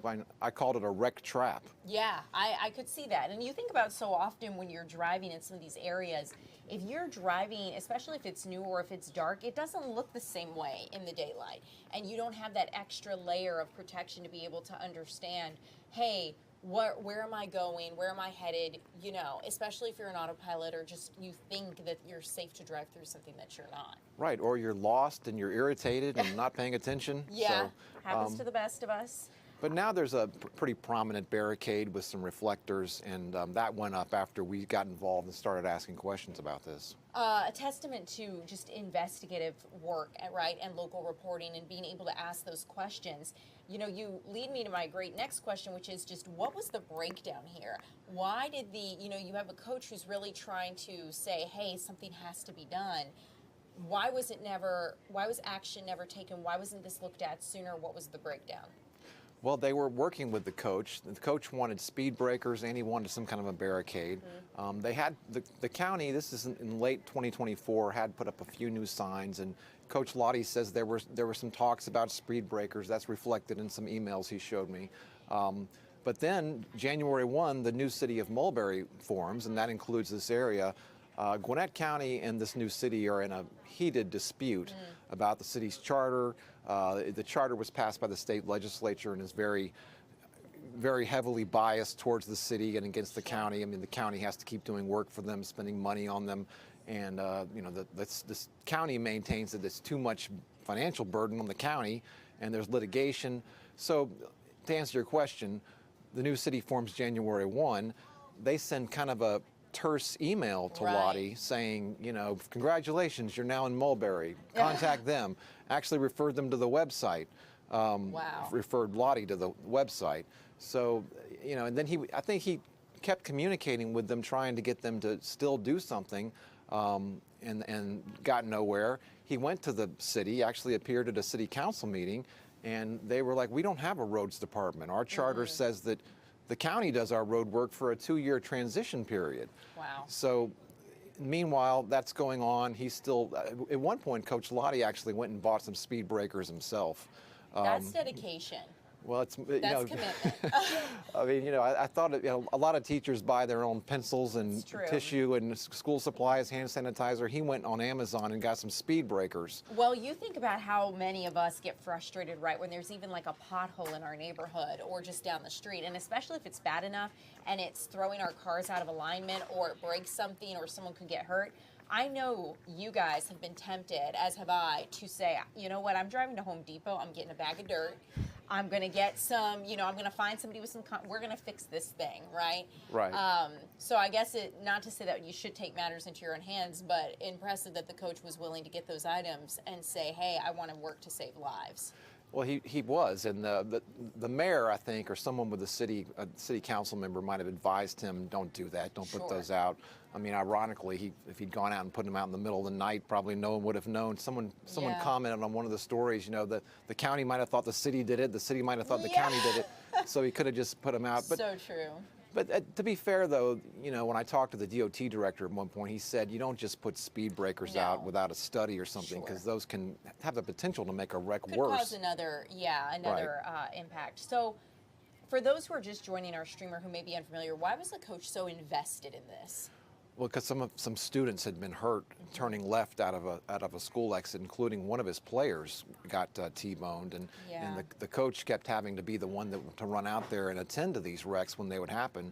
Because, like I was saying, the high speeds on the road and the people getting lost, students would be trying to turn out of that back exit to make a left turn.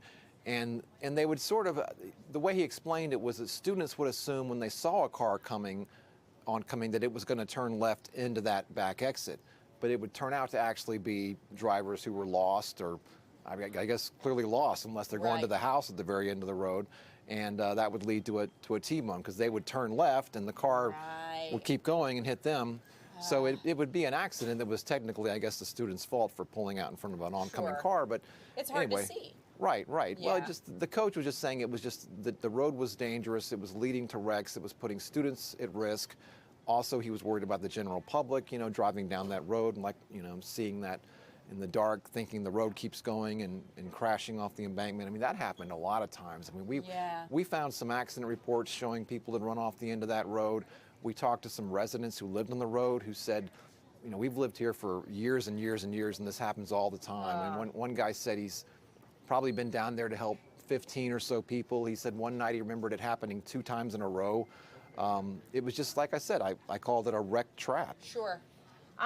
This brings me kind of to, as we approach this get towards the end of this, right, this discussion, one question that comes to my mind is, what can any of us do in a situation like this? You know, I'm sure there are a lot of Coach Lotties in the world, right, who want to fix things. You want things to be better. You're frustrated. And maybe going to an I-team and trying to get answers, it's not the reality for every single person.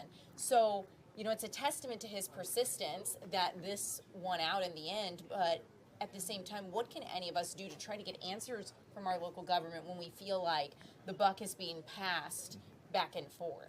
Well, all things being equal, Coach Lottie was doing everything right. He was going through official channels. He was talking to the proper officials at the Gwinnett County Transportation Department.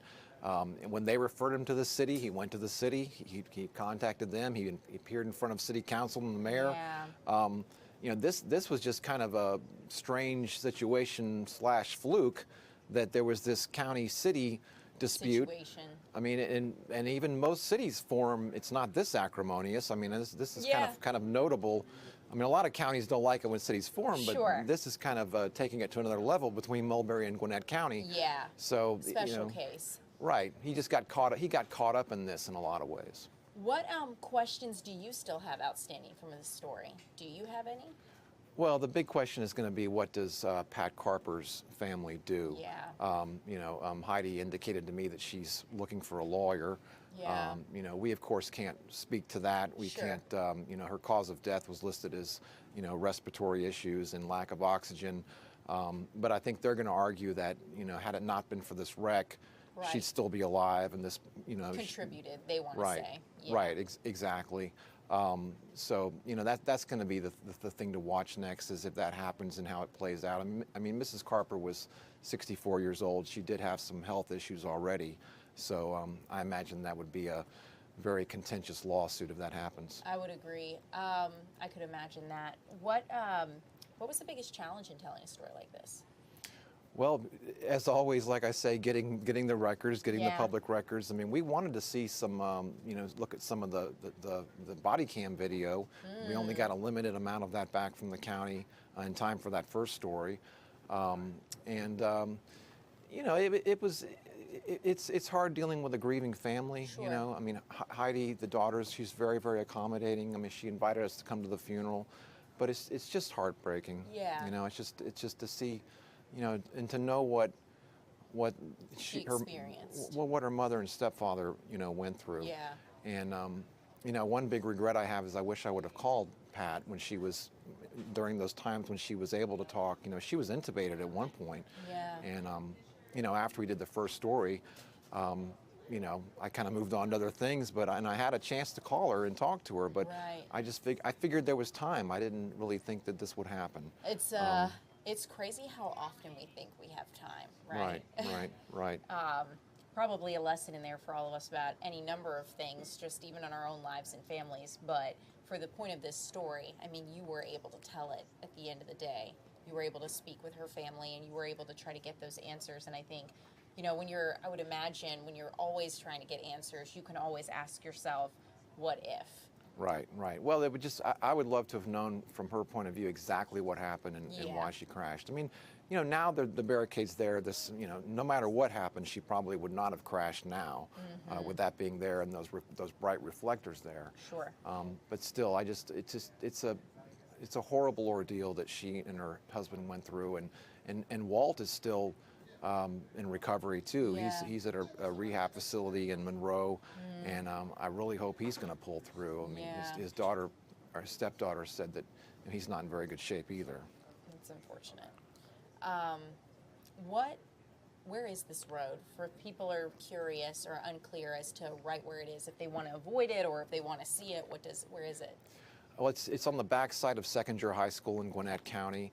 Honestly, I used GPS to get to it, so I couldn't give you directions to it. Right? Fair. I'm a DeKalb guy myself, but it's there's behind Second-Year High School. Right. There's two sets of roundabouts not far from there, and the first roundabout after you pass the high school on the right, if you take the first exit off the roundabout, you end up going down West Rock Quarry Road, and you know, it's got houses there at first and starts going downhill, and Makes there's sense. Right.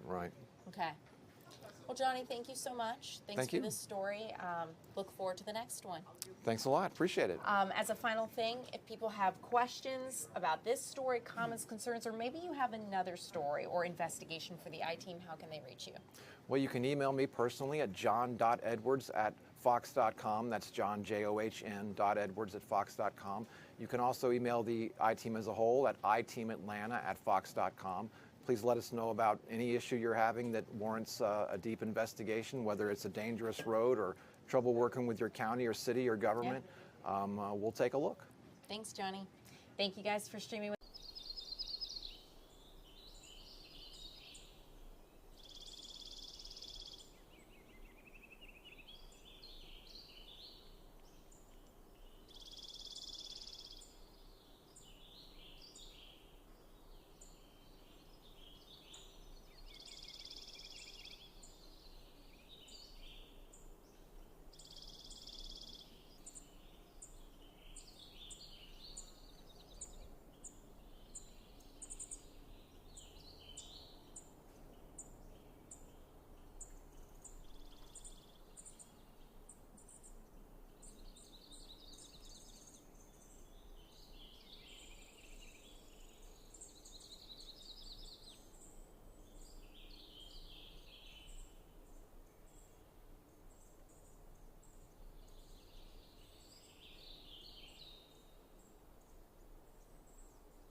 Well, welcome in. I'm Ariel Onstad here with meteorologist Paul Milliken. Yeah.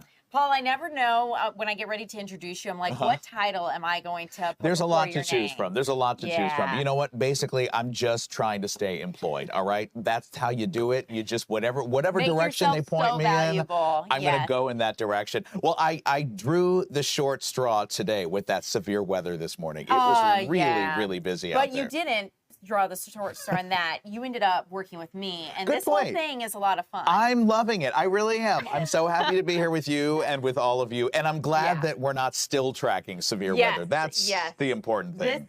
This live Viper is looking a lot better and better, right? It's looking more empty, which I don't know much about the weather, but emptiness I do know is a good thing when it comes to It's like radar. you're a meteorologist right there. That was it. Empty radar is good radar. That's what you want. Yeah, you see it right here. I mean, whatever activity we do have now is well off to our south. So Metro Atlanta, North Georgia, we are looking really good right now. That's not to say we're not going to see some more storms cross through here in the next few hours. I think between 2 and 5 p.m. we could have some scattered showers and storms. I think in terms of severe weather, though, we saw what we were going to see earlier today. I will zoom down. Again, you see this sort of steady stream of moisture moving in from Alabama. Again, this is well off to our south here. It's along that kind of frontal boundary that we talked about earlier that's forcing the development of some of these showers and storms. But right now, nothing is severe unless you go way to the east here. Now, on the coast of the Carolinas, different story. We do have severe weather, but not back in Alabama. And that's what would have us concerned if we were seeing some severe thunderstorm warnings in Alabama, because that's what's headed our way still. But that's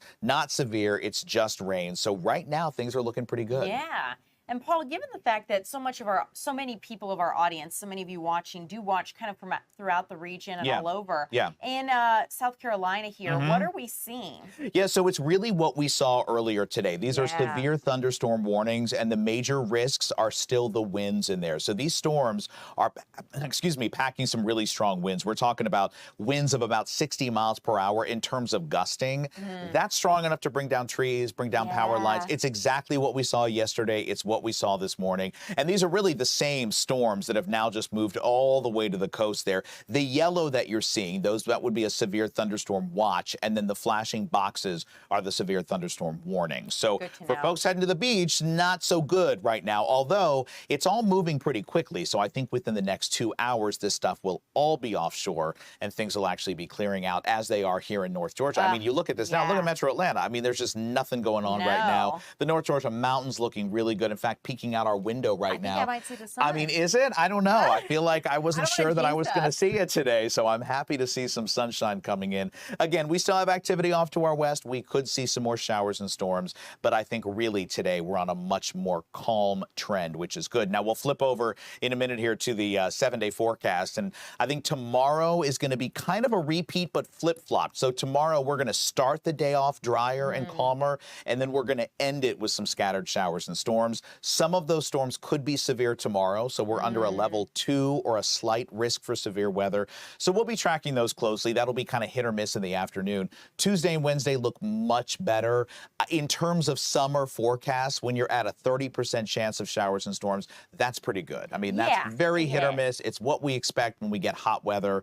And we're going to be in the mid-80s, which will feel good. So I think Tuesday and Wednesday look really good. By next weekend, the chance for storms is increasing. Saturday's a 70%. I'm not loving that, especially since it's Father's Day weekend, and we want dads to be able to go out. Go enjoy. Yeah, go fishing, go do something like that, you know, go for a nice little hike, go to some of our state parks. Hopefully between now and then, we'll get on a drier trend and it won't be so bad. Well, and Paul, looking at that 7-day forecast, I was noticing the trend, right? As it got warmer, the chances for the rain also Absolutely. Yeah, absolutely. So you get that unstable atmosphere again, where you get the warmer weather in here. It gets really hot. When it gets warm, the air can hold more moisture. So you get heat, you get moisture, you put them together, you get thunderstorms. Makes sense. That's the recipe. I don't love the recipe. I don't want that recipe, but that's just how it is. The recipe is job security. Thank you. There you go. We will be here. You know what? If you've got storms next weekend, at least we'll have it covered on Fox Local, right? Absolutely right. Yeah. Paul, thank you so much. Good to be here. It's been a pleasure hanging out with you. You too. I know our stream is here at 12:15. We kind of sign off for the day, but for the morning, it's been really fun. It's good to have you, and good to see all of you. Good to be here. Yeah. Okay, guys. So we're going to get to some news of the day, and we're going to track some local news. news that we've had here into our newsroom. One of the bigger stories has been an 8-year-old that is recovering after being shot in the leg. So let's catch you up to speed on where this happened. We know it happened Friday night in South Fulton at the Parks apartment community apartments after a large fight. So the 8-year-old is the only reported injury we're aware of. Police detained several people on the scene. For example, they arrested a woman and charged her with aggravated assault and possession of a firearm during the commission of a felony. Good news, of course, that 8-year-old is recovering, but we'll keep you up to date if more people have been arrested as a result of that large fight and what this looks like moving forward. I also want to keep you updated on another story we're tracking here in the Fox 5 Atlanta newsroom. A teenager is currently being held in the Paulding County Jail without bond, accused of killing his mother's boyfriend. Deputies say 17-year-old Javar Summerhour shot and killed 31-year-old Anthony Brown. It happened on Weston Way in Hiram Friday night.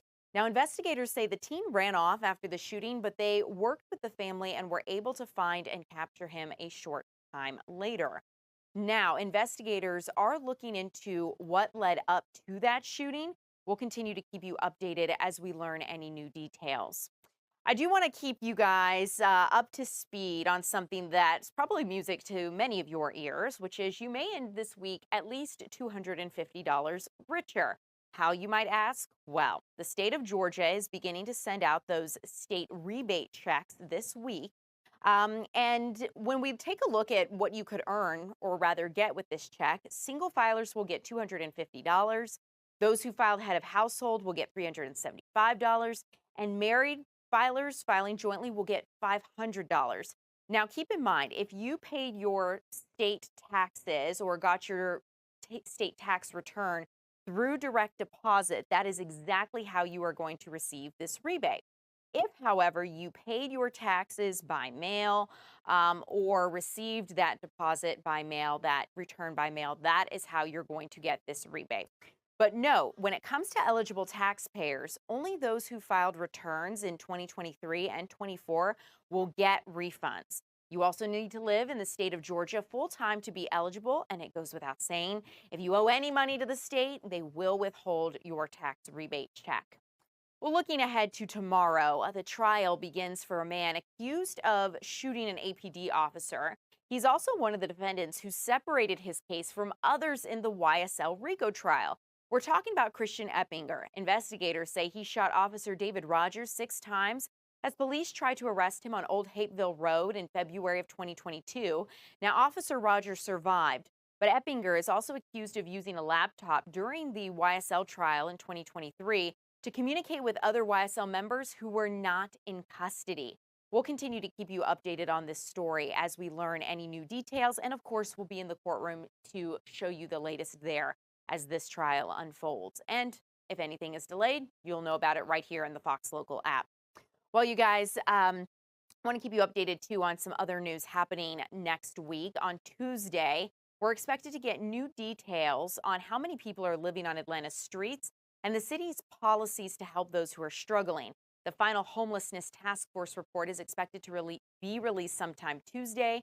And in a report catching you up to speed here at the end of April, the group found the city's shelters and temporary housing options needed improvement. So this has been something that has been an ongoing situation here in the city of Atlanta, how to effectively help Atlanta's homeless population. And we'll keep you updated on what recommendations are made.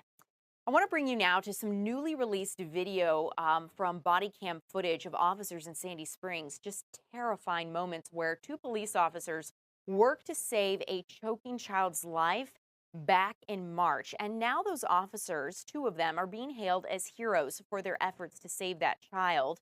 Sergeant William Nelson and Officer Jordan Enos were able to open up just enough of an airway for that baby to breathe before firefighters arrived.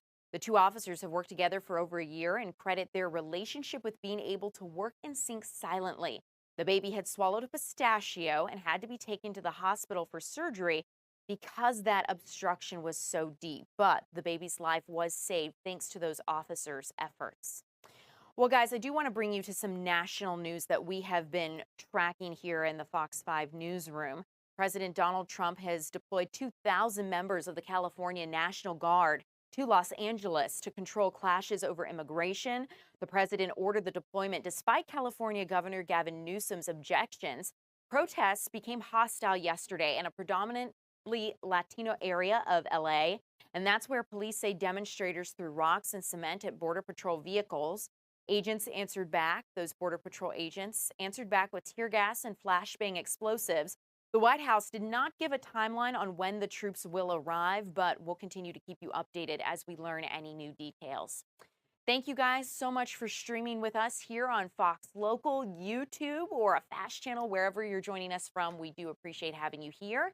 It is time to take a quick 2-minute break, and then you can enjoy this week's episode of Casting Call, where you'll learn more about the opportunities to get into Georgia's entertainment industry. Have a great rest of your Sunday.